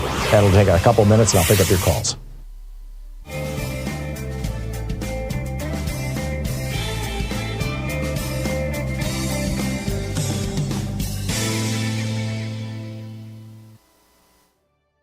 It is the official start of the Free Speech TV Fall Fund Drive. And as you know, Free Speech TV is supported by its viewers. It doesn't take corporate money or corporate advertising. And so we rely on you and folks like you to help keep this network on the air and help keep this program on this network on the air. So this is your opportunity now to step up and be part of something really extraordinary. The only really genuinely progressive television network on, in the country. And we're Free Speech TV is growing. We've got viewers all over the place. And without you, there is no Free Speech TV. A particularly cool thing about this particular fall pledge drive is that for the entire drive, starting today and going all the way through the 2 weeks that this pledge drive will run. And by the way, it's only going to be 2 weeks. Those 3 and 4 week pledge drives, they're a thing of the past, at least for the moment. And so it's just 2 weeks. So please, call now, 877-378-8669, or go to freespeech.org and make your contribution, because we want to move this thing along and get as many people in as quickly as possible and get this thing out of the way so we can get back to regular normal programming. So there's this $50,000 match, and that's the really cool thing throughout the entire pledge drive, throughout the entire 2 weeks of the pledge drive. Mike in San Francisco and Sandy in New Mexico, between the two of them, have put up $50,000 and will match your gift. Pretty much, whatever it is, up to 50 grand, they will match your gift. This is a big deal. This is a really big deal. So, if your gift of $10 becomes $20, your gift of $100 becomes $200, your gift of $1,000 becomes $2,000 instantly throughout the entire pledge drive. So call now, 877-378-8669, and make your contribution. Become a member of Free Speech TV if you're not already, and if you are, and you can make a one-time gift, or you want to sign up for the regular monthly contributions, which is another really important thing with Free Speech TV, because that allows them to budget. I mean, even if you were going to give a larger amount, but hey, we'll spread it out over a year and give a smaller amount every month. Sometimes that's even better, although, I don't want to discourage large gifts, but that allows Free Speech TV to know what kind of income they have coming down the road, which is a really important thing when you're trying to run a business. So here are the goodies that come, the premiums they call them in the business. They come with a Free Speech TV drive this time. With a $20 gift, you have your choice of the Thom Hartmann University Proud Student, the Thom Hartmann University bumper sticker, or the I'm Voting Are You car magnet, or the Free Speech TV Pride Cool Seat. With a $50 gift, you get your choice of the 5-pack of clear stickers, or the Be a Superhero for Democracy with the Free Speech TV Superhero Tote Bag. With a $75 gift, you get your choice of either the Free Speech TV hat, only available here and during these fund drives, or only available through this program, the exclusive Thom Hartmann mug, the one that you see me drinking from as I'm doing my show. With a $100 gift, you have your choice of the Free Speech TV notebook and pen, or Spread the Vote. Now, this is something that's brand new to Free Speech TV. With any gift of $100 or more, you can choose not to take a premium. You can say, don't send me anything, but instead share that money with share some of that money, what the premium would have cost, with Spread the Vote. Now, this is only for donations over $100 or more. And when a donor gives more than $100, if you say, I'd like to choose Spread the Vote, if you select this option, this is the copy that Free Speech TV came up with. Free Speech TV will use part of the donation to support Spread the Vote's efforts to increase voter turnout, including helping people in 17 states to obtain IDs to vote, creating nonpartisan election guides for young voters, helping unhoused people vote, driving folks to the polls on Election Day, and helping people who are in jail but still eligible to vote to do so.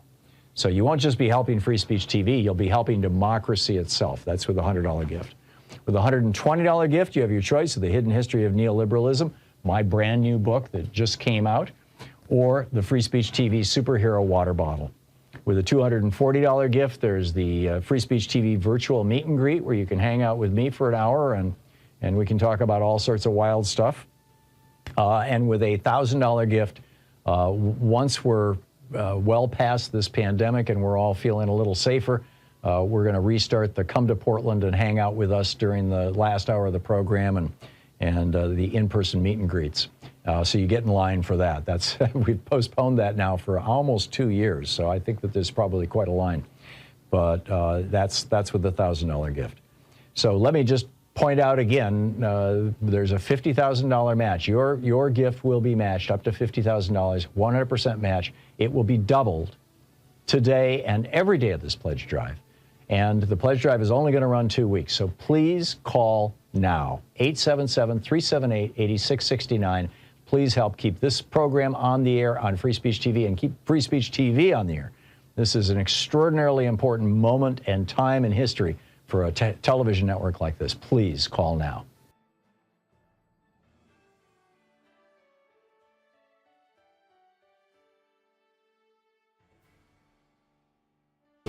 Our 1-hour free podcast recaps our show, and it's available wherever fine podcasts are found. And we have the full 3-hour podcast available over at thomhartmann.com if you want to really support our program. And welcome back, picking up your calls. Well, actually, first I want to share this real quick story with you, and then I'll get to your calls. Puerto Rico is in a total blackout right now as Hurricane Fiona made a landfall. 25 inches of rain in a day, or maybe two. And this is basically a crisis for Puerto Rico.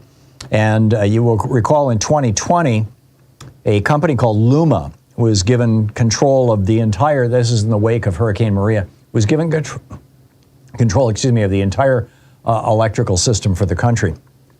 And, it was basically privatized. And now you've got major protests all over Puerto Rico about this. As Reuters reported in July, quote, power rates have gone up 5 times since LUMA began operating Puerto Rico's transmission and distribution system on June 1st, 2020. The last rate hike, which took effect at the start of July, pushed rates up by 17.1%. I mean, the company has a 15-year contract, and people are demanding that it be canceled. Meanwhile, down in Mississippi, the Republican governor of Mississippi is saying, hey, let's privatize the water system in Jackson. Right. Which, of course, means that the prices will go up and the service will go down, which is what happens whenever you privatize anything. Governor Tate Reeves is, calling for this, basically. Mary Grant, the director of Public Water, the Public Water for All campaign at Food and Water Watch, says, quote, contrary to the assurances from Governor Reeves, much more is necessary to address the harms of decades of racist policies and intentional disinvestment and ensure safe, clean water for Jackson residents. Just over a week ago, Reeves, this is over at commondreams.org, Reeves, who has refused to prioritize upgrading Jackson's failing infrastructure throughout his 2 years in office, made clear that he's willing to give a profit-maximizing corporation jurisdiction over a life-sustaining public good, saying that, quote, privatization is on the table. Part of the problem that Jackson has is that they're already partly privatized. They've got a contract with Siemens, this multi-billion-dollar corporation based in Germany, that left the city, quote, with a $7 million annual bond payment through 2014, a $2 million monthly shortfall in water fees, and a system of water meters that are not working. Now, to solve this problem, Representatives Cori Bush of Missouri, Jamal Bowman of New York, and Rashida Tlaib of Michigan have introduced a resolution. It's called the Resolution Recognizing Human Rights to Utilities. Bowman said, quote, water, sanitation, heating and cooling, and broadband are basic human rights that should be accessible, publicly owned and operated, and climate conscious. Amen. All righty, let's pick up your phone calls here. Andrew in Moultrie, Georgia. Hey, Andrew, what's on your mind today? Yes, Tom. I'm proud to talk with you today, but I was listening to you talking about what's going on in our government, and I just got one thing to say. When they allowed Trump to get away with their first election of when they stole it from Hillary Clinton, and with our radical judges on the Supreme Court and these electoral college in these red states, that's what put him in position. And he went wow. He's nothing but he wasn't an animal. And we lie, our government lie. When they lied, so many elected officials go to Russia, sit out and talk to a dictator, which that's what Donald Trump wanted to be. When they allowed them to go to Russia, sit down with a dictator and talk to him over the holidays. Yeah, that was 7 Republicans on the 4th of July in 2017, 2018, and one member of the House and 6 Republican senators. Yeah. Right, and right then they should have never been able to come back and be in a position in our government, because you know what they went over there and did. They went over there and sold this country to Russia. Khrushchev said, when they get ready to take America, ain't gonna be a bullet fired, because you know why? Trump and his radical senators like Lindsey Graham and all of them up there, they done sold this country to Russia, and we got a problem. And if we don't do something about it, take control of our government and start treating our citizen right, we're gonna be in it. Yeah, I cannot disagree with you, Andrew. You spot on. Thank you. Jim, great rant. Jim in Tampa, Florida. Hey, Jim, thanks for listening to WMNF. What's up? Well, Tom, I'm up. I'm glad you're feeling better and everything. Everything's good. I very seldom disagree with you. I'm disagreeing with you on the, you have radical people, 30% are radical in Trump. They're going to go with Trump no matter what.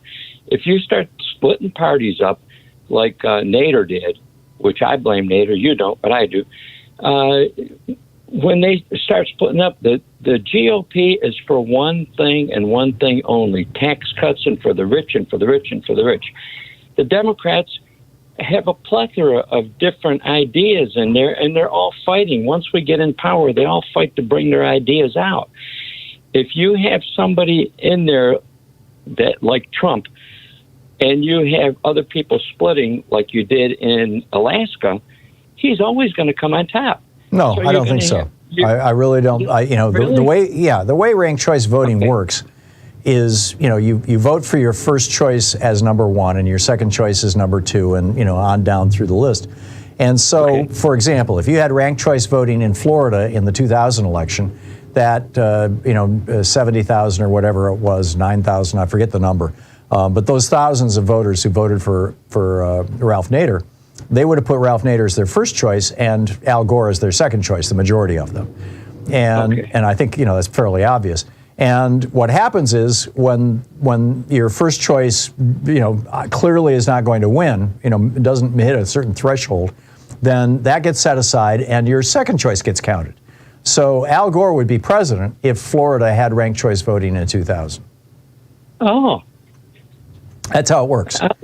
And so it's actually it actually enhances democracy, and it allows the third party to participate in politics. It allows, gives them a platform where they can say, like the Greens can say, hey, we're concerned, the other parties aren't doing enough, or you could get some, right-wing racist party in this try to pull the Republican Party to the right. But this would allow the rational Republicans to have a little more say.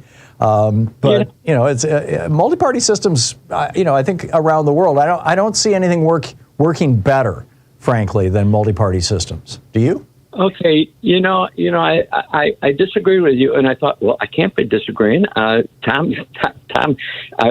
So I wanted to get your thoughts on it, but I did agree with you on the anonymity. I think if you're going to go on social platforms and spout your views, you should have to have your name behind it. And if you don't, you shouldn't be on there. I agree. And I'm not saying that you have to disclose your name, although I'm a fan of that. But I do think that the company has to know who you are, and so that they can just keep the place clean, right? I mean, it's like it seems straightforward. Jim, thank you for the call. Thank you very much. Eric in Seattle. Hey, Eric, what's up? Hey, Tom. Good talking to you. Thank you.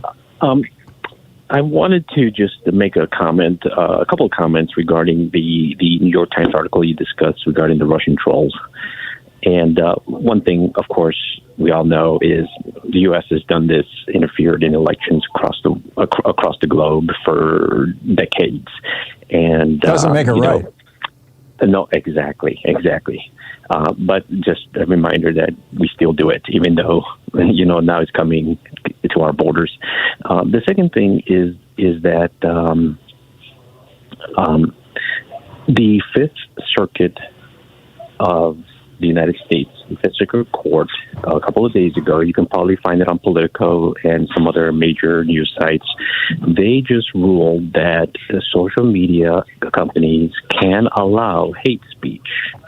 And right. So, this is actually it was the opposite. They ruled that social media companies can't stop hate speech, not can't allow. So what is the difference?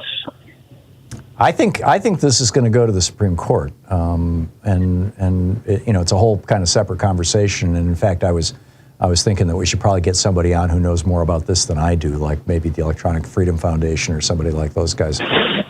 Because this Fifth Circuit, basically what they said is the First Amendment doesn't matter anymore. Or they're trying to apply the First Amendment to corporations, and really the First Amendment only applies to government. The First Amendment only says government.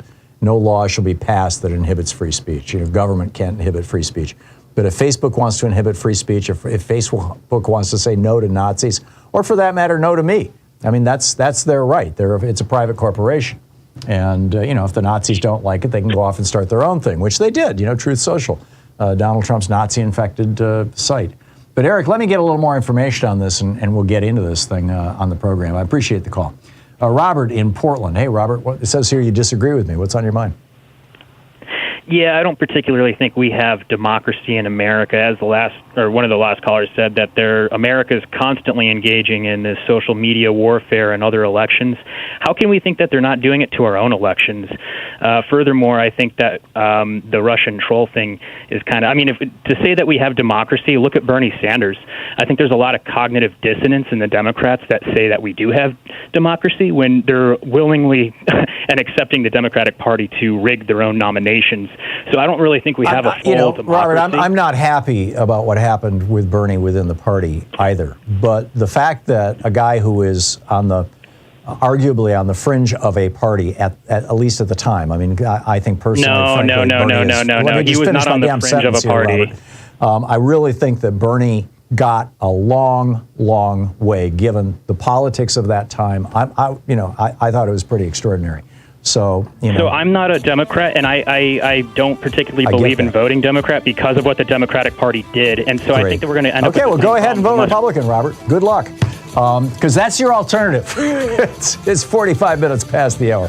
We'll be right back. It's the Thom Hartmann Program, fair and only slightly unbalanced.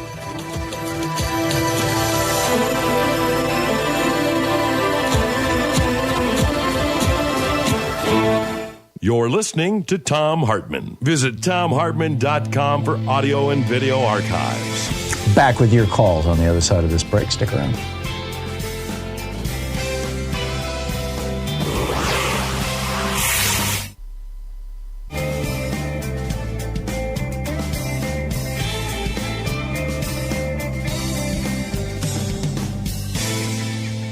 And welcome back, Robert in Modesto, California. Hey, Robert, thanks for watching Free Speech. What's up? Hi, I just got, it was kind of a coincidence. I just got caught by a CAPTCHA, I'm not a robot thing, while I was listening to you talking about the cleaning up of of social media.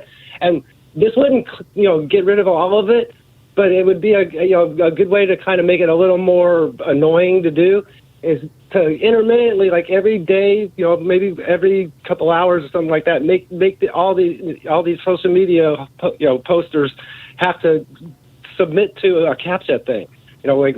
Spot the Well, that would sort out the bots, but that wouldn't sort out that would sort out the bots, but that would not sort out the people who are not who they say they are.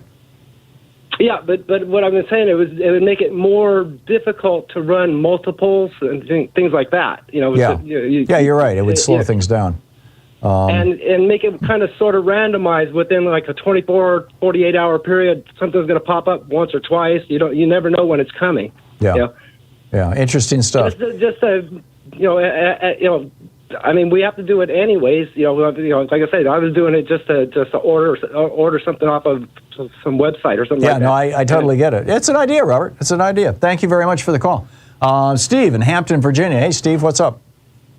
Hi, Tom. How are you today? Can you hear me fine? Yes, sir. Just fine. What's up? Just want to make. Well, I was calling about someone talked a little bit earlier about whether whether the Queen had powers, or the King now has powers to dissolve Parliament. Right. And I just, to preface that, I just want to say I'm a strong student. I love history, and I did watch the programs today, but I'm a strong student of history, and I love history, American history, Russian history, British history. I like history, so it's just one of my hobbies. Mm-hmm. But to get to the point, this session of Parliament can only be ended in two ways. It can be dissolved, which only happens before a general election, or they can be prorogued, which means that Parliament goes into the session for a set of time and it can't pass any more bills. Now, the Queen no longer, or the King now, no longer has any powers to dissolve Parliament. Yeah, there was a law passed in 2011, wasn't it?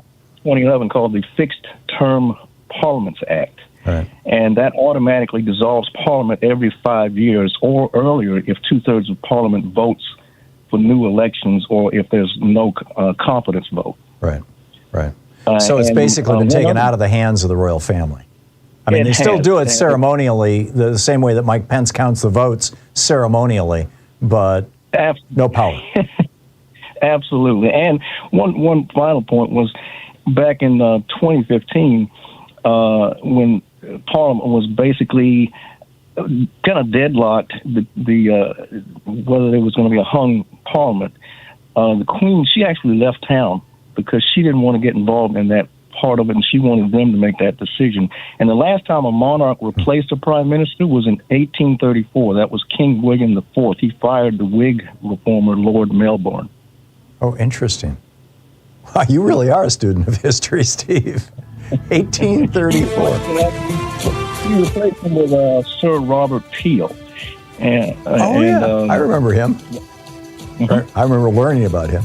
Steve, I'm sorry, I'm out of time. I got to run, but thank you. Thanks for the history lesson. I appreciate it. Keep them coming. Good talking with you. It is 10 minutes before the hour. We'll be right back.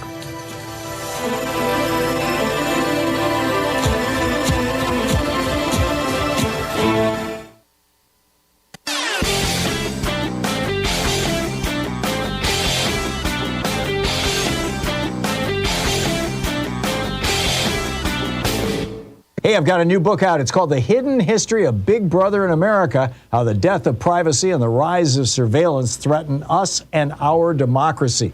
Available wherever you find fine books. Welcome back. 51 minutes past the hour. Bill in Clifton, New Jersey. Hey, Bill, what's up?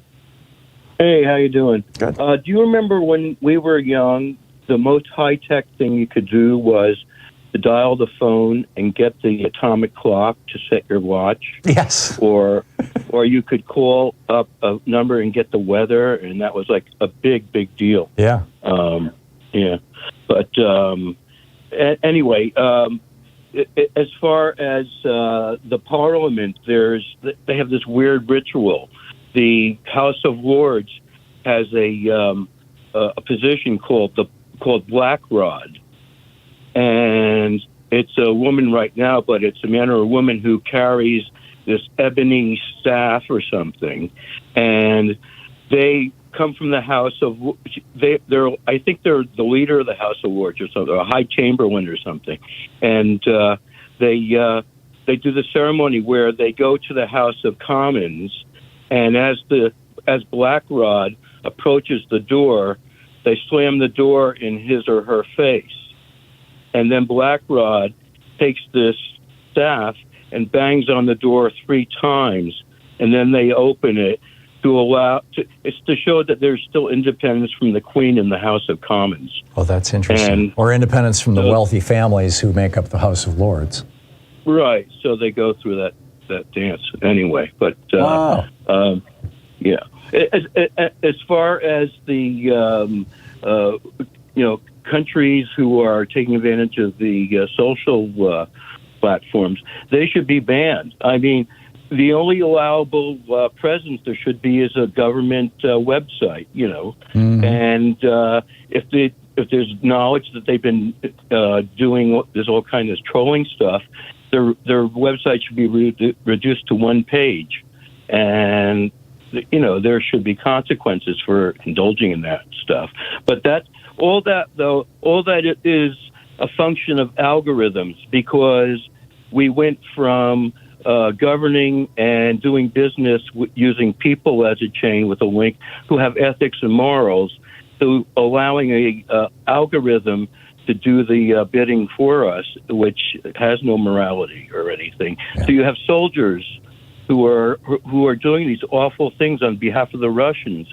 Meanwhile, their brethren are dying in Ukraine. I can't imagine how they feel about, They feel terrible. Did you see the piece, I think it was either the New York Times or the Washington Post, I think it was the Times Saturday, about when the Russians gave up, I don't think it was Kherson, but it was one of those cities, maybe it was Izium, where they found all these mass graves.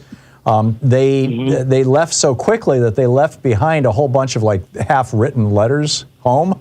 Wow. In which they were complaining about, how they were thinking of deserting, and they had no money and they had no food, and they were stealing everything they could from the Ukrainians, but it wasn't enough, and quack, quack, quack, quack, quack, kind of feeling sorry for themselves. Apparently it's really rough on the Russian soldiers in Ukraine right now, and that's, And it has to be filtering back to Russia. Oh, yeah. I mean, people are dying. And they've lost more people now, according to some estimates, like the British government's estimate. They've lost more people than we lost in Vietnam in what, 15 years? I mean, it's just like it's got to have an impact. Right. And Russia's not as large as the United States. I mean, their population is smaller than ours. So it's got to be a tough one. Bill, thanks for the call. Tom in Fairfax, California. Hey, Tom, what's on your mind? Hey, there are a couple of reactions to things people said before. Number one, actually what you said about the cyber warfare, it struck me that it's sort of like what we used to do with Radio Free America and the Voice of America. Right, but Radio Free America and Voice of America weren't pretending to be, Russian radio stations. No, I understand that, but what occurred to me was, but it is information warfare. I wonder if VOA is using social media as an outlet, because I think radio is sort of a thing of the past, and it was just an interesting thought that, it's not like we're trolling because we're just trying to get the truth out there, but it would be an interesting... I'm curious what happened to Voice of America after the Biden administration took over, because you recall Trump fired all the senior management there and replaced them all with Trumpies, who then started Voice of America basically being a pro-Moscow operation.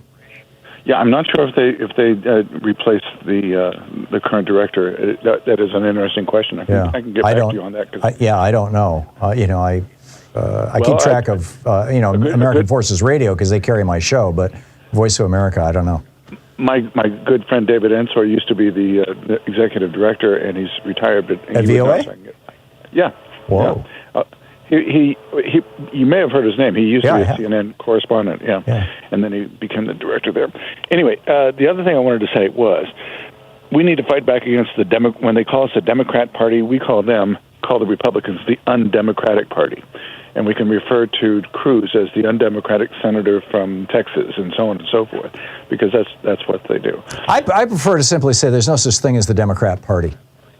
And just let them I just stutter. love calling them the undemocrats, and because what they are, their policies are undemocratic. So he's saying undemocratic. But telling them that there's no such thing is like pointing out how stupid the statement that they're making is. It's like, don't you know this? I mean, there's two parties in America. One's called the Democratic Party. You don't even know that? How dumb are that kind of thing. Tom, I got to run, but thanks for the call. I get it. Undemocratic Republicans. I don't disagree.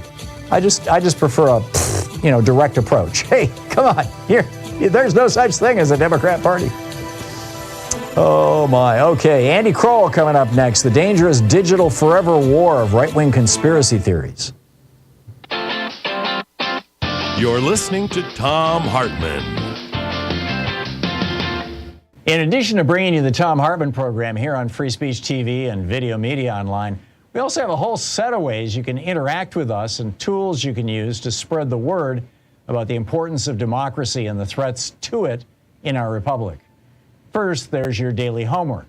Sue Nethercutt puts together a daily email newsletter that has a link to every story I discuss on the air, so you can find my sources and you can share them with your friends.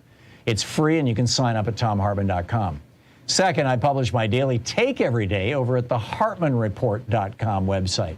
That's also free if you want the daily 5 days a week rant in your inbox. No ads either. Third, we have the podcasts. There's the free 1-hour version of our daily show that's advertising supported. You can find that wherever you get your podcasts normally. And then there's also the podcast of the entire 3-hour show with no advertisements, and that's available by subscription over at thomhartmann.com. So check them all out at thomhartmann.com and hartmannreport.com.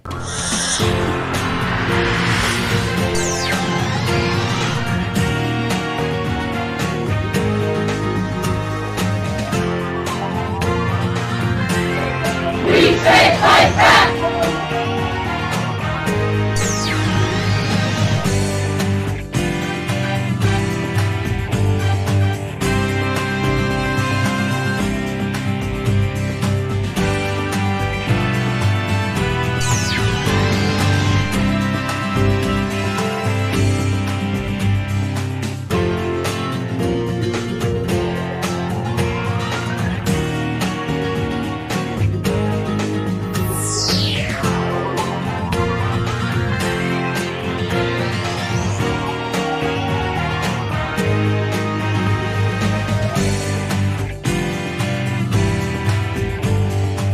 It is the official start of the Free Speech TV Fall Fund Drive. And as you know, Free Speech TV is supported by its viewers. It doesn't take corporate money or corporate advertising. And so we rely on you and folks like you to help keep this network on the air and help keep this program on this network on the air. So this is your opportunity now to step up and be part of something really extraordinary. The only really genuinely progressive television network on, in the country.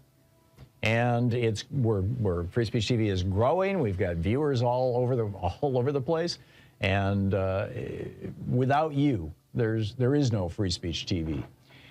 A particularly cool thing about this particular fall pledge drive is that for the entire drive, starting today and going all the way through the 2 weeks that this pledge drive will run, and by the way, it's only going to be 2 weeks. Those 3 and 4 week pledge drives, they're a thing of the past, at least for the moment. And so it's just 2 weeks. So please, call now, 877-378-8669, or go to freespeech.org and make your contribution, because we want to move this thing along and get as many people in as quickly as possible and get this thing out of the way so we can get back to regular normal programming. So there's this $50,000 match, and that's the really cool thing throughout the entire pledge drive, throughout the entire 2 weeks of the pledge drive. Mike in San Francisco and Sandy in New Mexico, between the two of them, have put up $50,000 and will match your gift. Pretty much, whatever it is, up to 50 grand, they will match your gift. This is a big deal. This is a really big deal. So, if your gift of $10 becomes $20, your gift of $100 becomes $200, your gift of $1,000 becomes $2,000 instantly throughout the entire pledge drive. So call now, 877-378-8669, and make your contribution. Become a member of Free Speech TV if you're not already, and if you are, and you can make a one-time gift, or you want to sign up for the regular monthly contributions, which is another really important thing with Free Speech TV, because that allows them to budget. I mean, even if you were going to give a larger amount, but hey, we'll spread it out over a year and give a smaller amount every month. Sometimes that's even better, although, I don't want to discourage large gifts, but that allows Free Speech TV to know what kind of income they have coming down the road, which is a really important thing when you're trying to run a business. So here are the goodies that come, the premiums they call them in the business. They come with a Free Speech TV drive this time.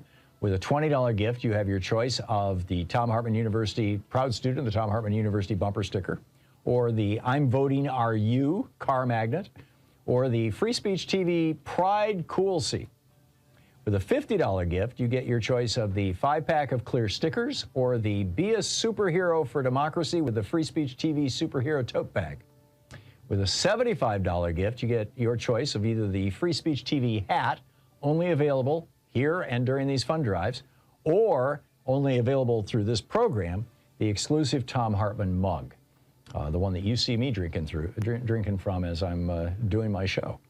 With a $100 gift, you have your choice of the Free Speech TV notebook and pen, or Spread the Vote. Now, this is something that's brand new to Free Speech TV. With any gift of $100 or more, you can choose not to take a premium.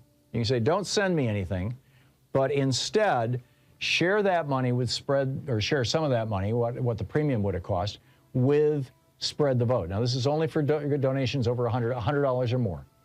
And when a donor gives more than $100, if you say, I'd like to choose Spread the Vote, if you select this option, this is the copy that Free Speech TV came up with. Free Speech TV will use part of the donation to support Spread the Vote's efforts to increase voter turnout, including helping people in 17 states to obtain IDs to vote, creating nonpartisan election guides for young voters, helping unhoused people vote, driving folks to the polls on Election Day, and helping people who are in jail but still eligible to vote to do so.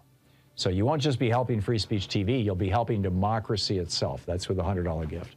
With a $120 gift, you have your choice of The Hidden History of Neoliberalism, my brand new book that just came out, or the Free Speech TV Superhero Water Bottle.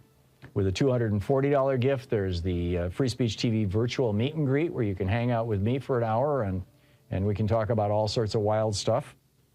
And with a $1,000 gift, once we're well past this pandemic and we're all feeling a little safer, we're going to restart the Come to Portland and hang out with us during the last hour of the program and the in-person meet and greets. So you get in line for that. We've postponed that now for almost 2 years, so I think that there's probably quite a line. But that's with the $1,000 gift. So let me just point out again, there's a $50,000 match. Your gift will be matched up to $50,000, 100% match. It will be doubled today and every day of this pledge drive. And the pledge drive is only going to run 2 weeks. So please call now, 877-378-8669. Please help keep this program on the air on Free Speech TV and keep Free Speech TV on the air. This is an extraordinarily important moment and time in history for a television network like this. Please call now.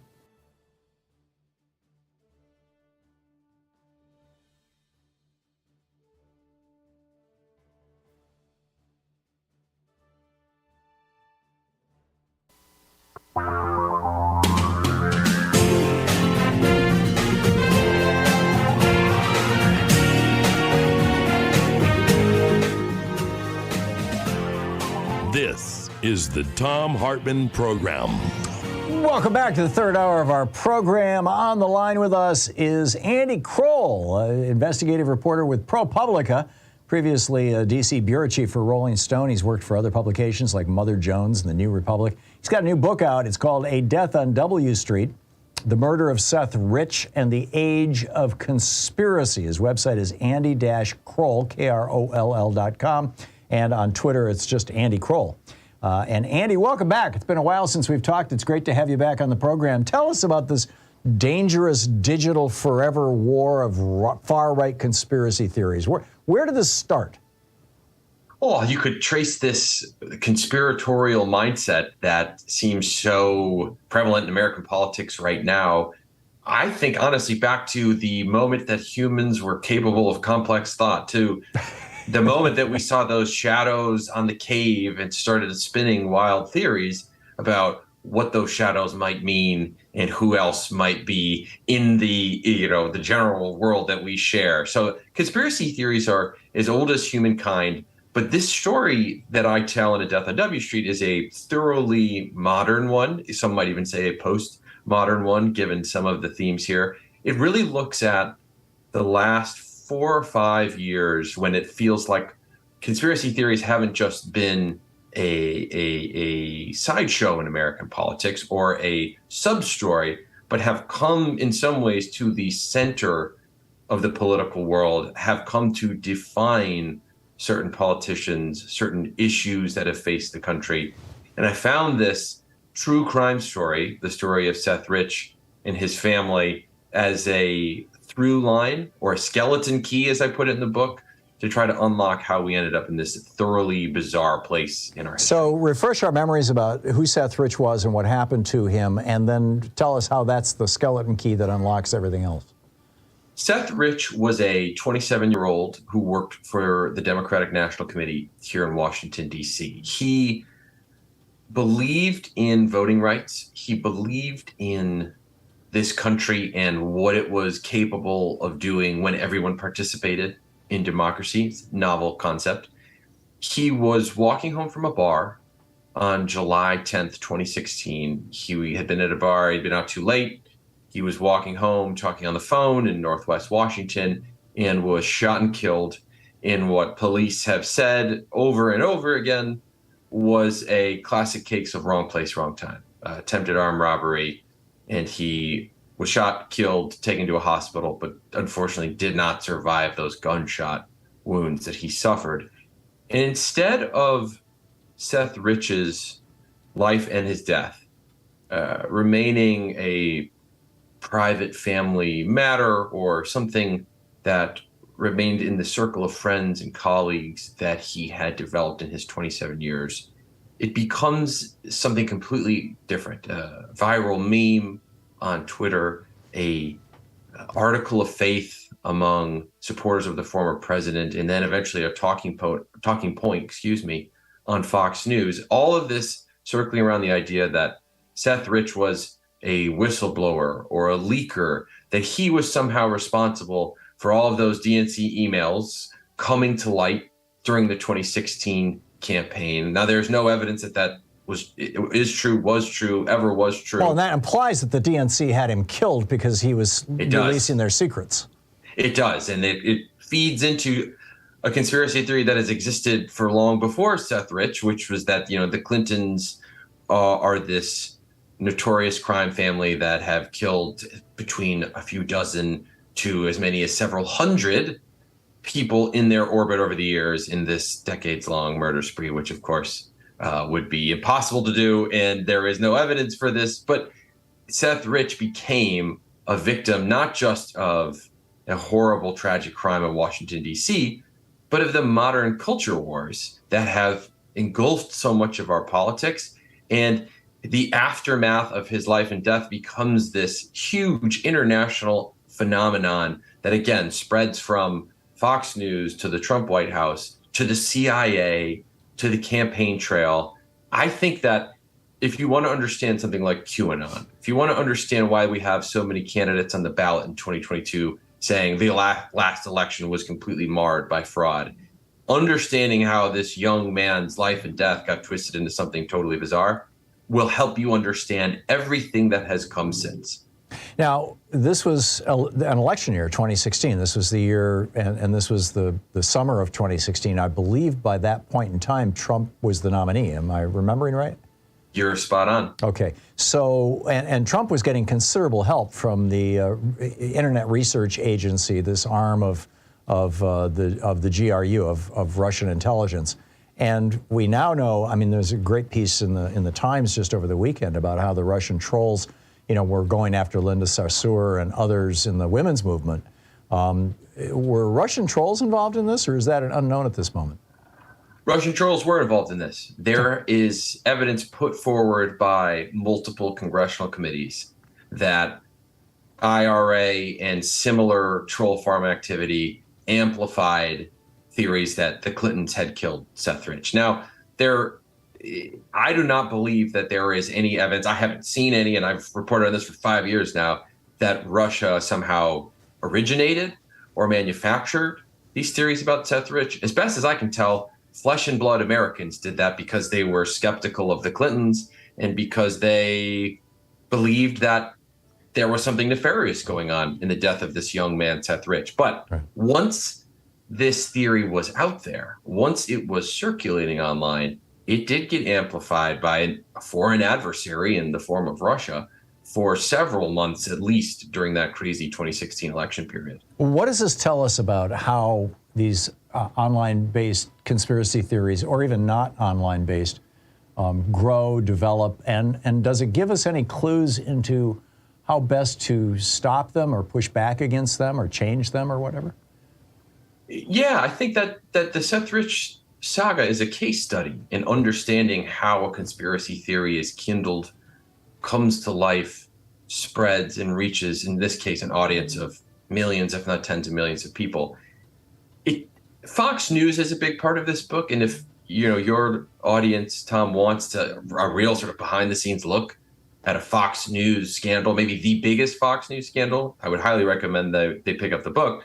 But Fox News does not originate something like this. Fox News is an amplifier. It is the mainstreamer of something like the Seth Rich theories or baseless claims that voting machines were rigged in 2020. This is what they did with critical race theory.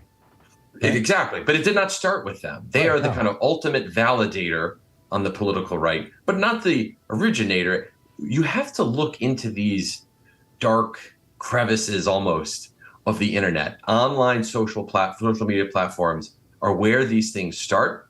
And if there's going to be any kind of reforms, any additional sort of due diligence to try to prevent another Seth Rich conspiracy theory or the next QAnon, you've got to look at ways to better oversee the platforms, in some cases to identify these groups early on before they can reach this mainstream audience on a Fox News or on a One America News or one of these louder megaphones. You've got to look in these corners of the internet where this kind of stuff starts. Wow.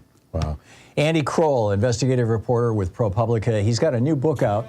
It's called A Death on W Street, The Murder of Seth Rich and the Age of Conspiracy. Andy Kroll on Twitter, andy-kroll.com on the internet. Andy, good luck with the book, and thanks for dropping by and sharing your story with us. Always a pleasure. Thanks, Tom. Great talking with you. We will be right back. It's coming up on 15 minutes past the hour. Back to your phone calls and the dangerous digital conspiracy right after this. This is the Thom Hartmann Program. Oh, I've got a quick geeky science for you, too. It's an amazing story of how to kind of reboot your mental health. Stick around.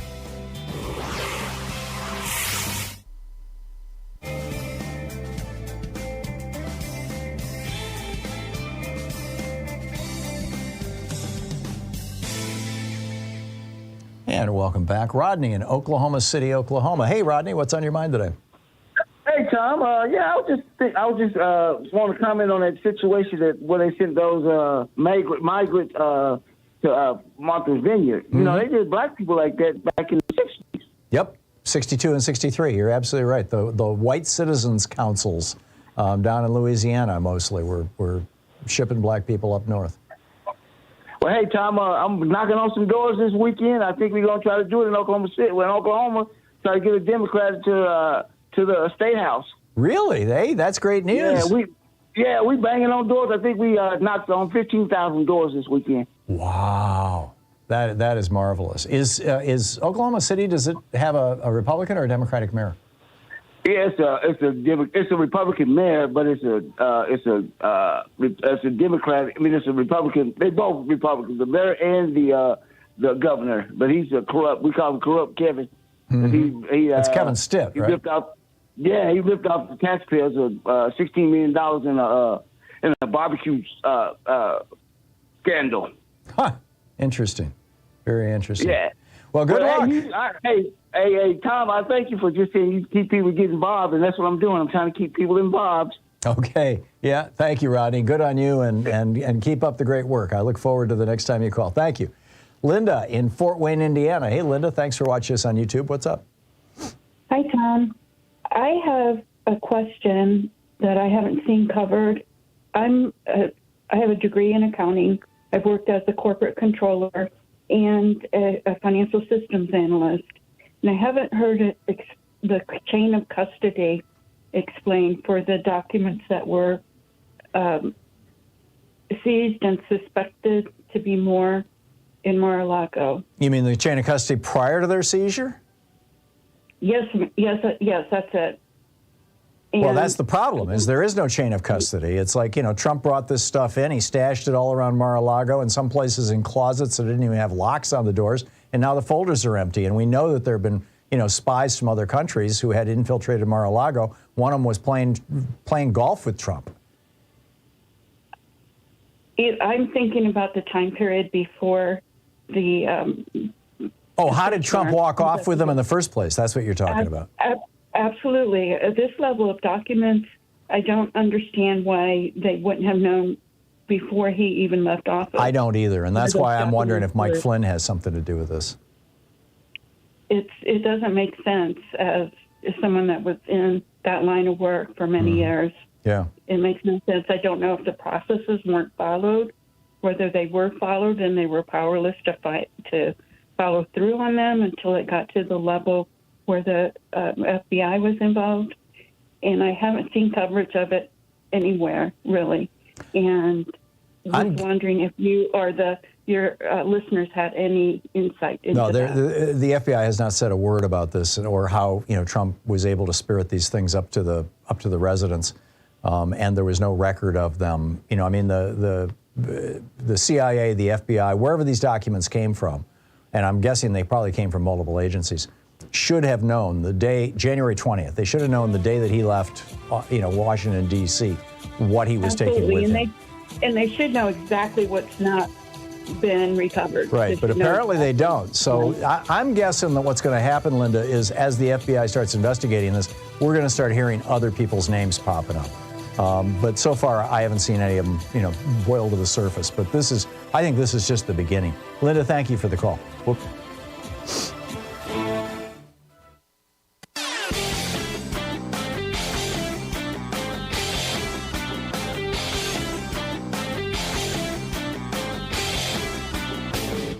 Change starts with you. You can be calling your Democratic or Republican representatives to let them know what you think by calling 202-224-3121. It's the Capitol switchboard. It'll get you right through to them. Our phrase for the day is narcissistic collapse. This is what happens when a person like Donald Trump with severe narcissistic personality disorder can no longer maintain the facade of their own greatness. When the lies that they have used to build this facade begin to disintegrate, they either implode, typically through drugs or alcohol or other kind of semi-suicidal behavior or even suicide itself. They typically either implode or, more frequently, they explode. They start blaming everybody around them or whatever institutions they can to deny that the collapse is their own fault. They cannot accept the blame. It's part of their narcissistic personality disorder. And instead, they go after the institutions or the people who are pointing out their failure. In the case of Donald Trump, going after the FBI, going after the courts. Look out. This is going to get really, really ugly. I've got a whole long video about it over at thomhartmann.com. Check it out.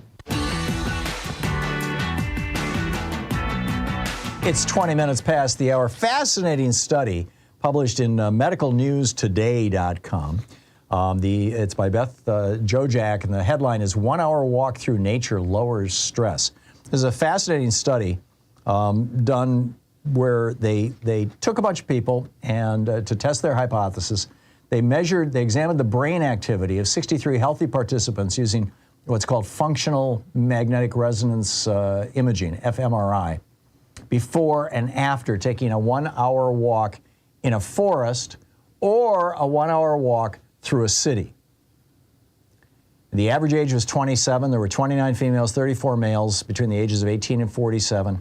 After completing the scans, the participants were assigned to go on a walk. So first they did the brain scans and they found out, how their brains are doing and how they're dealing with stress and all this kind of stuff. And then half the participants were told to walk on a busy street. This was in Berlin, Germany. And the other half were told to take a walk in a forest. And between the hours of 10 a.m. and 5 p.m.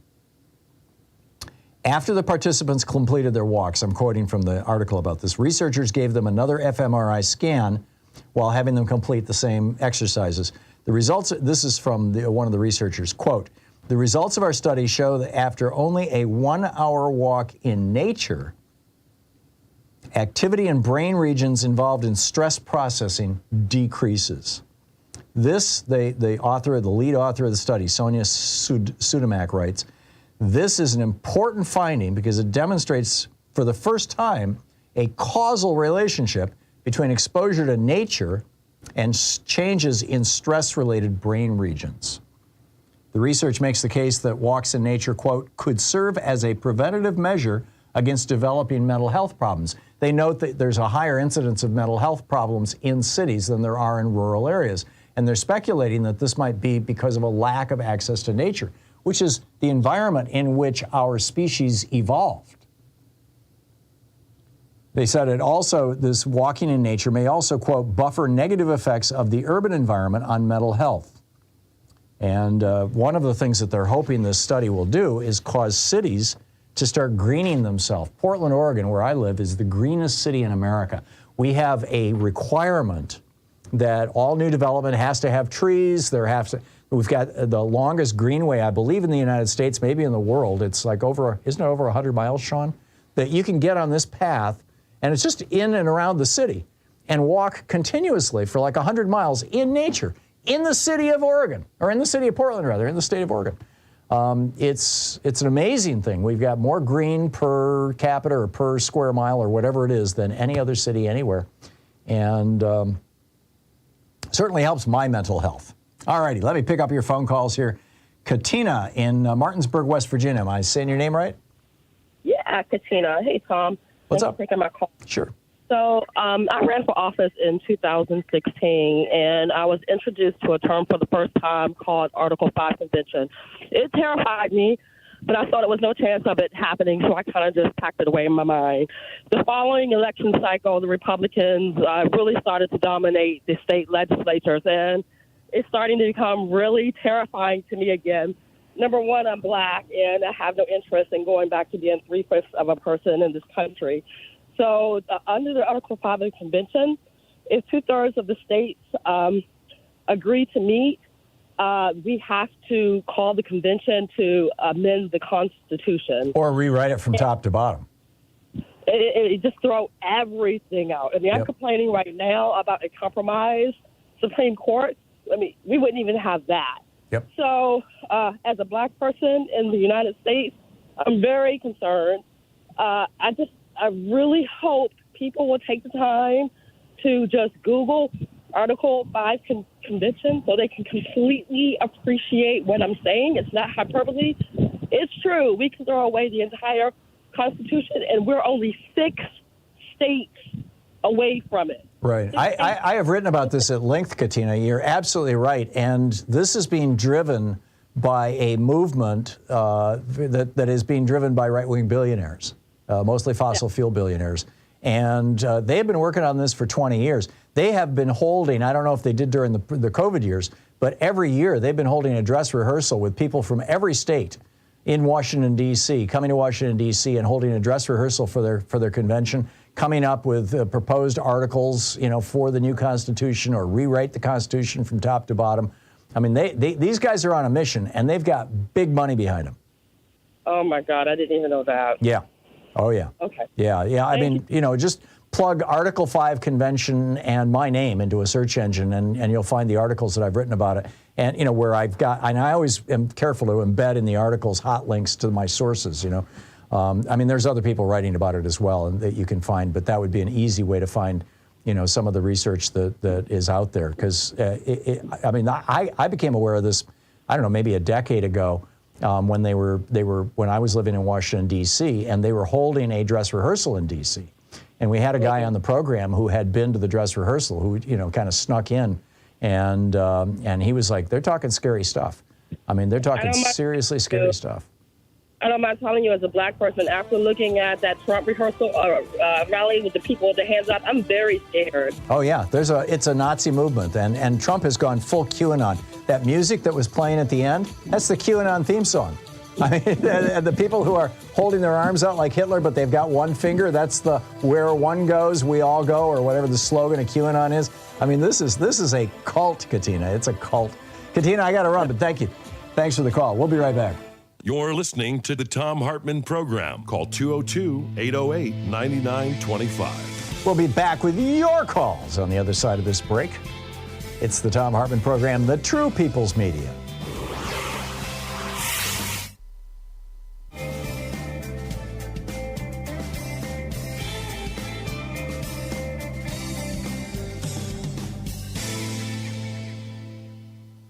It is the official start of the Free Speech TV Fall Fund Drive. And as you know, Free Speech TV is supported by its viewers. It doesn't take corporate money or corporate advertising. And so we rely on you and folks like you to help keep this network on the air and help keep this program on this network on the air. So this is your opportunity now to step up and be part of something really extraordinary. The only really genuinely progressive television network on, in the country. And we're Free Speech TV is growing. We've got viewers all over the place. And without you, there is no Free Speech TV. A particularly cool thing about this particular fall pledge drive is that for the entire drive, starting today and going all the way through the 2 weeks that this pledge drive will run. And by the way, it's only going to be 2 weeks. Those 3 and 4 week pledge drives, they're a thing of the past, at least for the moment. And so it's just 2 weeks. So please, call now, 877-378-8669, or go to freespeech.org and make your contribution, because we want to move this thing along and get as many people in as quickly as possible and get this thing out of the way so we can get back to regular, normal programming. So With the so there's this $50,000 match, and that's the really cool thing throughout the entire pledge drive, throughout the entire 2 weeks of the pledge drive. Mike in San Francisco and Sandy in New Mexico, between the two of them, have put up $50,000 and will match your gift, pretty much, whatever it is, up to 50 grand. They will match your gift. This is a big deal. This is a really big deal. So, if your gift of $10 becomes $20, your gift of $100 becomes $200, your gift of $1,000 becomes $2,000 instantly throughout the entire pledge drive. So call now, 877-378-8669, and make your contribution. Become a member of Free Speech TV if you're not already, and if you are, and you can make a one-time gift, or you want to sign up for the regular monthly contributions, which is another really important thing with Free Speech TV, because that allows them to budget. I mean, even if you were going to give a larger amount, but hey, we'll spread it out over a year and give a smaller amount every month. Sometimes that's even better, although, I don't want to discourage large gifts, but that allows Free Speech TV to know what kind of income they have coming down the road, which is a really important thing when you're trying to run a business. So here are the goodies that come, the premiums they call them in the business. They come with a Free Speech TV drive this time. With a $20 gift, you have your choice of the Thom Hartmann University Proud Student, the Thom Hartmann University bumper sticker, or the I'm Voting Are You car magnet, or the Free Speech TV Pride Cool Seat. With a $50 gift, you get your choice of the 5-pack of clear stickers, or the Be a Superhero for Democracy with the Free Speech TV Superhero Tote Bag. With a $75 gift, you get your choice of either the Free Speech TV hat, only available here and during these fund drives, or only available through this program, the exclusive Thom Hartmann mug. The one that you see me drinking from as I'm doing my show. With a $100 gift, you have your choice of the Free Speech TV notebook and pen, or Spread the Vote. Now, this is something that's brand new to Free Speech TV. With any gift of $100 or more, you can choose not to take a premium. You can say, don't send me anything, but instead share that money with share some of that money, what the premium would have cost, with Spread the Vote. Now, this is only for donations over $100 or more. And when a donor gives more than $100, if you say, I'd like to choose Spread the Vote, if you select this option, this is the copy that Free Speech TV came up with. Free Speech TV will use part of the donation to support Spread the Vote's efforts to increase voter turnout, including helping people in 17 states to obtain IDs to vote, creating nonpartisan election guides for young voters, helping unhoused people vote, driving folks to the polls on Election Day, and helping people who are in jail but still eligible to vote to do so. So you won't just be helping Free Speech TV, you'll be helping democracy itself. That's with a $100 gift. With a $120 gift, you have your choice of The Hidden History of Neoliberalism, my brand new book that just came out, or the Free Speech TV Superhero Water Bottle. With a $240 gift, there's the Free Speech TV Virtual Meet and Greet, where you can hang out with me for an hour and we can talk about all sorts of wild stuff. And with a $1,000 gift, once we're well past this pandemic and we're all feeling a little safer, we're going to restart the Come to Portland and hang out with us during the last hour of the program and the in-person meet and greets. So you get in line for that. We've postponed that now for almost 2 years, so I think that there's probably quite a line. But that's with the $1,000 gift.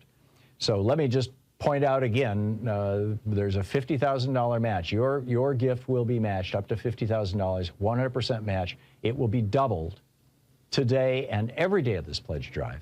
And the pledge drive is only going to run 2 weeks. So please call now, 877-378-8669. Please help keep this program on the air on Free Speech TV and keep Free Speech TV on the air. This is an extraordinarily important moment and time in history for a television network like this. Please call now.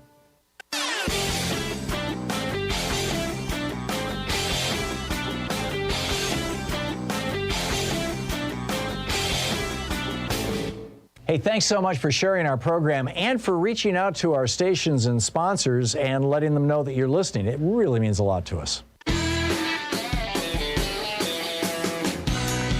Welcome back. 34 minutes past the hour here on the Thom Hartmann Program. And let's pick up some of your phone calls. Michael in Hammock Springs, New Mexico. It says you disagree with me, Michael. What's wrong? What's up? Yeah.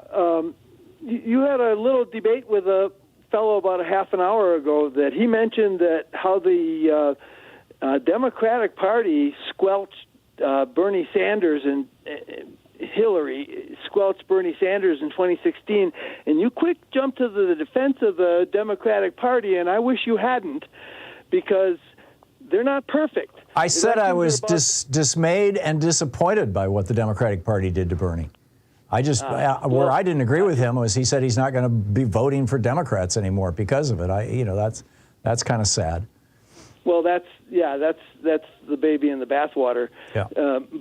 But you got to call out the Democrats when they do stuff that's anti-democratic. I agree. Because otherwise they'll I did turn at the into time. an analog. I did at the time. I thought it was terrible. I mean, you had. I mean, there were a couple of, in particular, a couple of states where the parties, were actively working against Bernie, and we're talking the 2016 primary more than the 2020 one, but. Yes, indeed. It was dirty. It was dirty pool in a couple of places in California and a few other places. You agree with me? I might have heard you wrong. Quick, one other thing.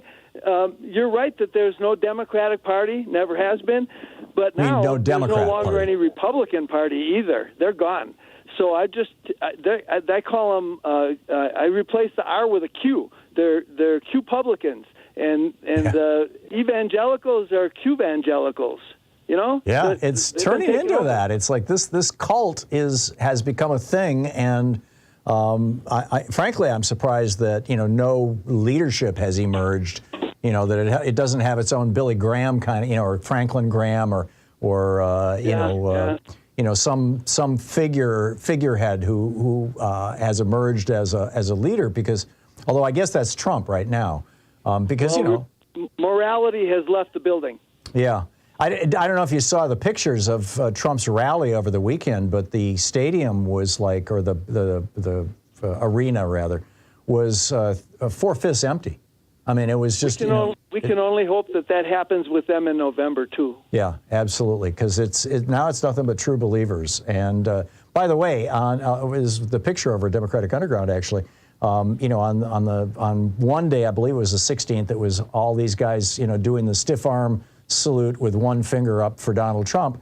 The following day, Doug Mastriano, the Trump humper who wants to be the governor of Pennsylvania, had a rally. Same deal. They're all, doing the stiff arm, one arm salute here to Doug Mastriano. It's like, this right-wing crazy movement has really, really gone a long way. So. They're anyhow, inspired by the Nazis. Yeah, there you go. I'm with you. Michael, thank you for the call. Yeah, good talking to you. Annie in Seattle. Hey, in Bellevue, Washington. Hey, Annie, what's on your mind today? Hi, good morning, Tom. I just want to make a request in that, first of all, I really appreciated you had a very long one there, and it filled in so much of what I'm trying to go at in terms of bringing awareness of globally how this is a movement not limited to the United States. And I want to really ask or request that you keep working into your messages and your wonderful work how we are entwined globally with the fascist movement. Yes. Now, here is an example today of where I want to take it. I am fascinated with Italy. I lived in Rome, actually lived in the EUR area of Rome where Mussolini gave his speeches. So I was very much interested in Italy, in their history. And then we arrived back as expats in Philadelphia where we lived, only to come into the 9/11 tragedy. Hang on to that because it ties into with what I'm saying. Back to Italy. Right now, for the first time, it's a woman who looks, according to a couple articles, likely to be the prime minister, the new prime minister of Italy. Her name is Giorgia Meloni. Yeah. Her article She's a right-wing fascist. As very far to the right. Yeah, this just happened in Sweden last week. I mean, this is right, sweeping I do Europe. Know. And I do follow and Marine Le Sweden Pen gave Macron a run for his money. I understand. I follow globally. I studied in Sweden, the early childhood program, so I understand what you're saying.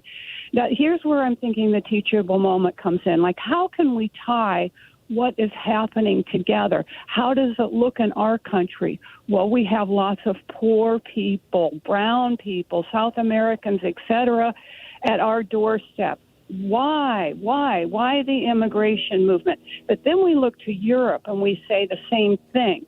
Now, I'm breaking this down, and please help me, and I hope maybe you'll write on it and do some articles. Let's talk about it, like just asking the questions to Americans. Why? Well, I'm just putting these things down. One is the global climate change crisis. Immigrants will move because of the crisis. 2, lack of jobs, and you described a lot. You do the best of helping us understand broken the NAFTA and the mess we're in. But 3, what I think is the most important and not brought up, not tied in 2003, Bush, GW, and Dick Cheney threw us into an illegal war in Iraq. It was the Iraq War that broke the beginning breaking of the Middle Eastern population. These are the beginning brown people we should have all been aware of. They had to flee their homes. They were desperate. This was due to the war started under our American president. And the reason why I say this is with emphasis on war, and yes, I'm a absolutely war protester. And I want to say that it takes war to produce your hatred. It takes war to galvanize the fascist movement. I get what you're saying, Annie, but the movement of refugees into Southern Europe, which is what has, and Sweden took more per capita than any other country in Europe. Germany took over 1 million, which is a huge raw number. And the existence of those brown-skinned Muslim, by and large, refugees in those largely white Christian countries, has, has destabilized the countries, the politics, and that's why this right-winger came to power in Sweden, last month, and that's why you've got these right-wing movements in Europe. There is a threshold, regardless of whether we're talking white and brown or Muslim or Christian or whatever. There is a threshold that's typically around between 1% and 2% per year, beyond which, if any culture is asked to assimilate people who are quite different from that culture, look different, behave different, believe different, pray different, whatever, that you start getting a cultural rebound or a cultural pushback. And that number has been exceeded in Europe. But it wasn't Iraq that provoked that. It was the desertification of northern Syria and northern Tunisia that led to that caused literally tens of thousands of subsistence farmers to have to flee their farms in the north of Syria and Tunisia and Libya and flee into the cities. And when they showed up, in particular in Syria in the cities, they started demanding food and basically welfare programs. And Bashar al-Assad's response to that was to send the military into the streets and literally shoot with live ammunition and start killing people. And that provoked the Syrian civil war that the Russians then got into because they've got this big deep water port there. And that provoked this huge, number of refugees. That plus, our taking out Gaddafi and throwing Libya into crisis. You had all these Libyan refugees who were fleeing up into Italy and into Greece. I mean, those things all had to do with climate change. Right. I did mention that one, but yeah, that was your number one. I do think that, right. And I just think, though, that we have to be able to help begin to have people understand why it is we have so many arrivals. I mean, not just... No, the exact same thing is happening right now in Guatemala. Large parts of Guatemala are becoming unfarmable because of climate change. The desertification is happening in Central America, and that's why we're getting so many Guatemalan refugees. It just has to do with topography and weather, and it is a crisis. Annie, I got to move along, but thank you. You raised some really important points. Carrie in Cincinnati, Ohio. Hey, Carrie, what's on your mind? Hi, Tom. Good afternoon or good morning for you. A couple of things. One thing is I heard a book report or something you were doing about the abolition of white supremacy. I thought that was great. one of the things that I was born and raised in Virginia, and we were never taught about like the Tulsa Massacre or the coup in Wilmington or the Wounded Knee or any of these other massacres. We were just heard about Custer and Boston, the Boston Massacre. And I just thought that was a prudent point to the history taught by the wrong set of people. The big thing I wanted to talk about is going back to the Fifth Amendment, the Article 5 convention that you were talking about earlier.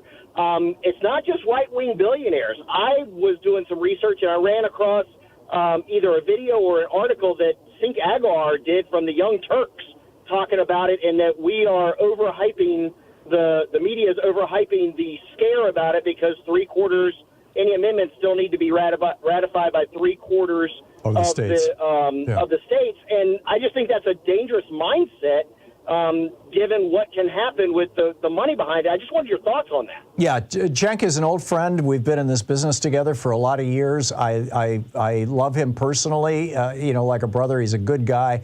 And there's almost nothing on which Cenk Uygur and I disagree, except this. And I'm not, and I haven't discussed it with him in probably 3 years, so I don't know what his position is right now. But he was in favor of an Article 5 convention. I've always been opposed to it. I think it's dangerous when you start tinkering with the Constitution. But this is not a big thing on the left. This is a big thing on the right. Fair enough. It's rather obscure on the left. Kerry, I got to move along, but thank you for the call. That was a good one, and I mean, these are topics we need to be discussing. Whether it's happening in our own backyard or whether it's happening over in right-wing, Istan on Fox so-called news or like that. And this Article 5 convention stuff is stuff that we should be taking very seriously and be very concerned about, because these people have a lot of money and they've been working on this for a lot of years. Conventionofstates.com, I'm pretty sure, is the website for the right-wingers. You're listening to Thom Hartmann. Visit ThomHartmann.com for audio and video archives. It might be .org. If you just plug Convention of States into a search engine, it'll pop right up, and you can see everything that they're doing. I mean, they're not trying to hide it. They're quite proud of it.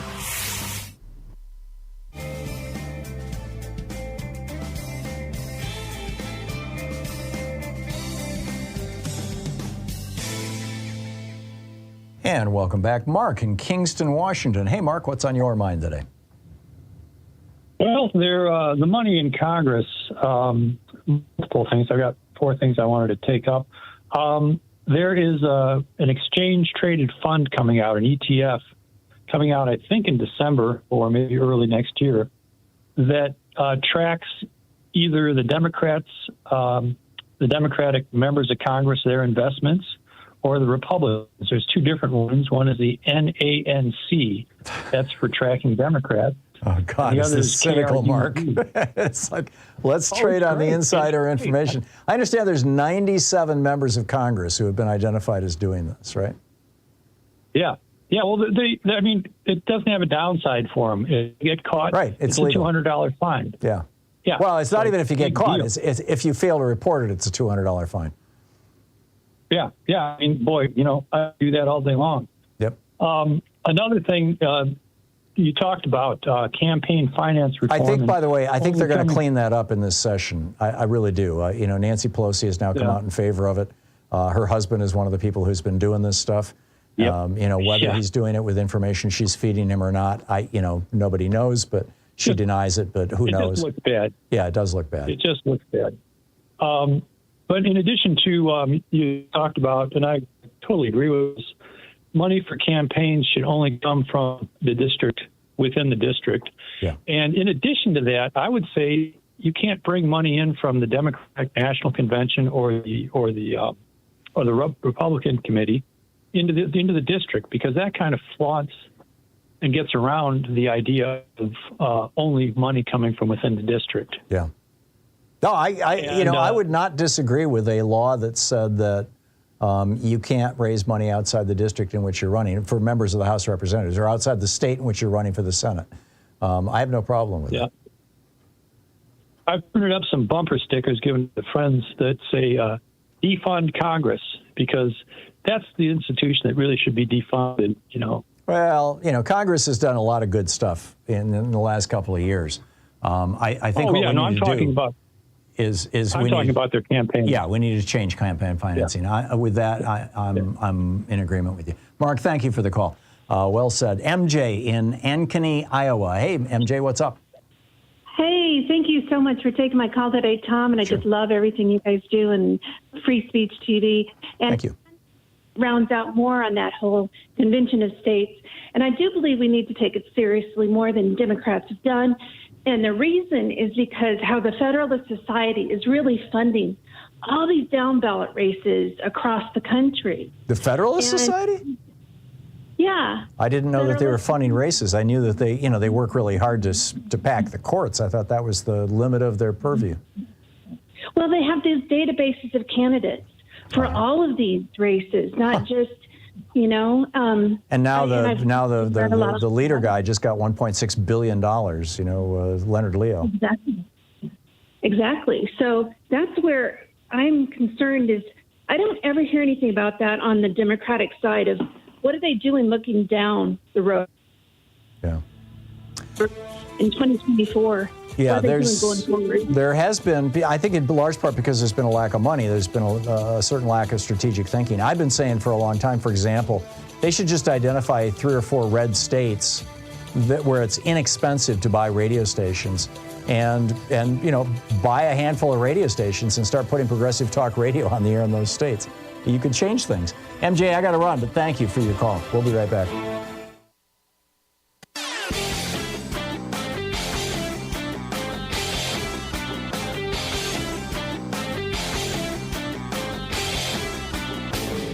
Share the Thom Hartmann Program with your friends. We're available on SiriusXM, Free Speech TV, Pacifica, commercial stations nationwide, YouTube, Twitter, Facebook, on the Thom Hartmann app, and you can even tell your smart speaker to listen to the Thom Hartmann Program.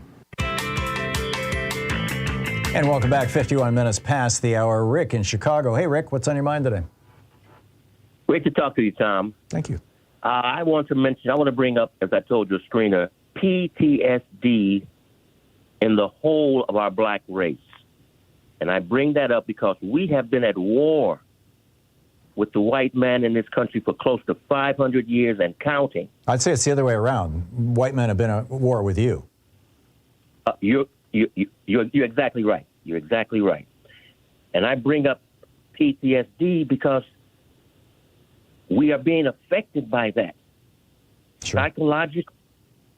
And you can see it manifest itself in our young people, their brutality and their disrespect. And my only point is that if this doesn't end, then it'll be the end of the black race because we are so damaged. Our mothers pass this on to when our kids come out of the womb, they suffer from PTSD because the mothers experience that. There's actually biological science behind that, Rick. When mothers are exposed to stress during pregnancy, their body responds with a chemical called cortisol, a hormone called cortisol. And what cortisol, when there's a lot of basically what's happening is the fetus throughout its development is constantly asking mom, am I going to be born into a safe world or an unsafe world? And the level of cortisol informs that developing fetus. And when cortisol levels are high, what it does is it causes, in brain development, it causes more and more activity to happen in the brainstem regions, the fight or flight regions, the be violent if you have to regions, and less activity in the prefrontal areas, the complex thought areas. And I mean, these studies, go way back. They go back 30, 40 years. And, and this is how you get multi-generational trauma. You're absolutely right. And that's, in fact, some of that research informed a lot of the work that was done on trying to help low-income women who were pregnant, the WIC program and things like that, where we get health care and food and housing support to women so that they're not experiencing the stress of poverty during their pregnancy, to try to interrupt these patterns, these multi-generational patterns. It's not limited to any one race, but obviously black people in this country live with a hell of a lot more stress than white people do. Yes. Well, I'm 69, and I'm starting to lose hope. I'm starting to lose hope that we will survive. That's funny. I'm starting to have hope. Okay. Yeah. I mean, I'm seeing, and maybe this is just, happy talk. I mean, obviously my perspective is I'm a white guy, so my perspective is that. But I'm seeing a lot more black faces on television. I'm seeing, a lot more successful black people. It seems to me like, we're moving in the right direction, nowhere near fast enough. And even the white racists who are out there, in the Republican Party and whatnot, are being increasingly called out by white people. Now, I realize, there were white people working in the civil rights movement back in the day and whatnot, but my sense is that things are getting better, but maybe, I could be completely wrong. Well, I hope you're right. I hope you're right. I mean, that's all I had. I do too.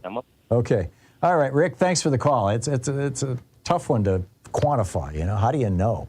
Glenn in New York City. Hey, Glenn, what's on your mind today? Yeah, I just wanted to say that the fist with the finger pointed up, pointing up, that used to be the old evangelical sign for one-way Jesus.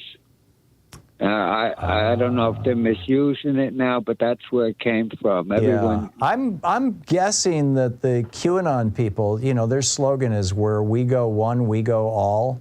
The WWG1, WGA, or something like that. Right. And so one, is like a key to their thought process and worldview. So I'm betting that it has to do with QAnon. Plus, Trump was playing the QAnon theme song at the end of his rant over the last 10, 15 minutes of his rant. Interesting. Glenn, thank you. Lois in Sacramento. Hey, Lois, what's on your mind today? Hi, Tom.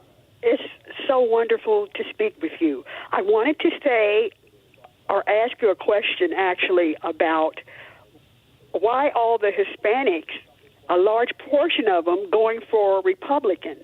Because what is that about? I mean, they're not all rich. I can see rich people doing it. There are now over 300 radio stations across the United States broadcasting in Spanish, broadcasting right-wing talk radio in Spanish. There's a huge effort. The Republican Party has put a huge effort into evangelizing into the Hispanic community. And one of their main messages is, you're not black, so you need to worry about these black people.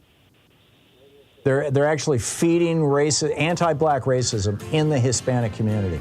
And it's very troubling, Lois. I've written about it a couple of times, and it's growing. The Republicans are doing more and more of this. And you've got these large Republican donors who are leasing these radio stations and flipping them all Spanish right wing. Lois, I got to run, but thank you for the call. I think that's probably one of the main things behind what's going on. Not to mention that there's most of them are Catholic, and so the abortion issue and all that kind of stuff.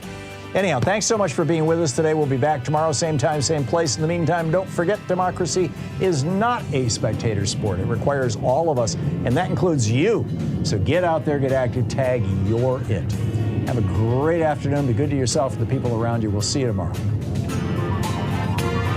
You've been listening to Thom Hartmann. For audio and video archives, visit thomhartmann.com.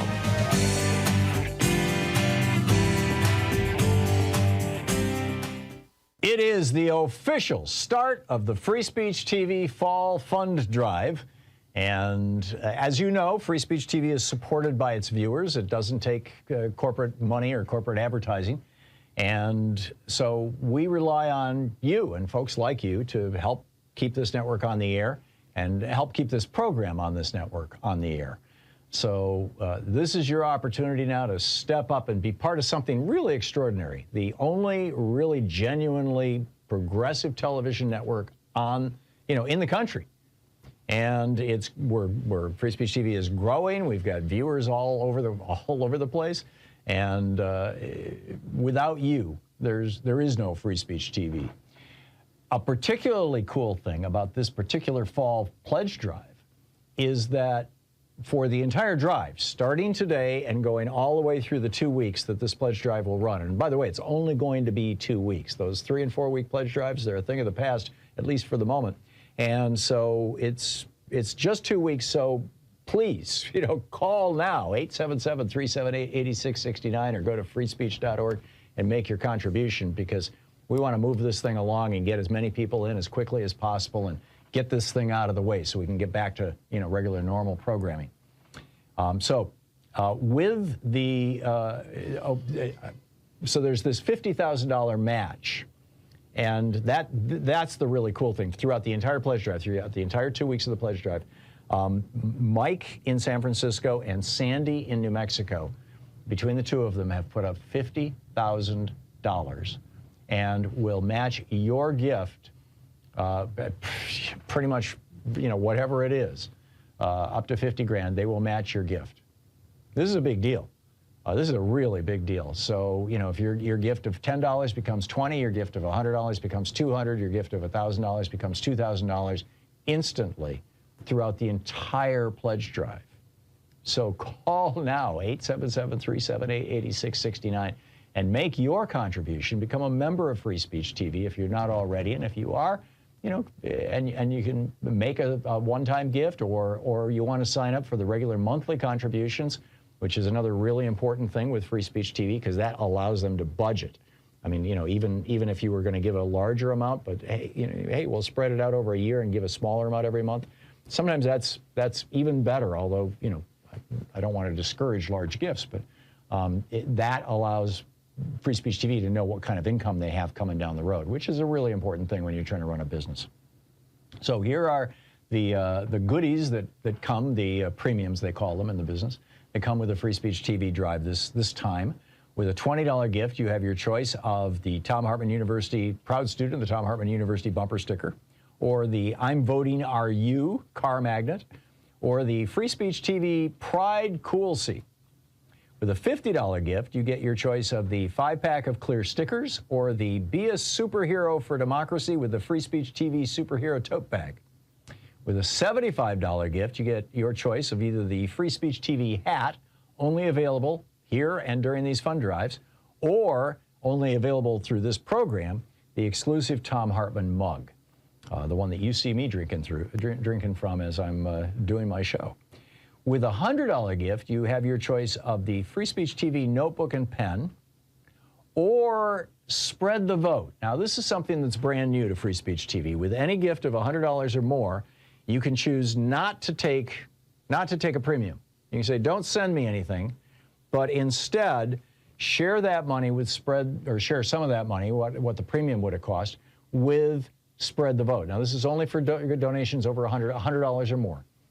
And when a donor gives more than $100, if you say, I'd like to choose Spread the Vote, if you select this option, this is the copy that Free Speech TV came up with. Free Speech TV will use part of the donation to support Spread the Vote's efforts to increase voter turnout, including helping people in 17 states to obtain IDs to vote, creating nonpartisan election guides for young voters, helping unhoused people vote, driving folks to the polls on Election Day, and helping people who are in jail but still eligible to vote to do so.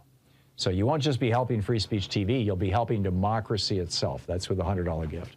With a $120 gift, you have your choice of The Hidden History of Neoliberalism, my brand new book that just came out, or the Free Speech TV Superhero Water Bottle.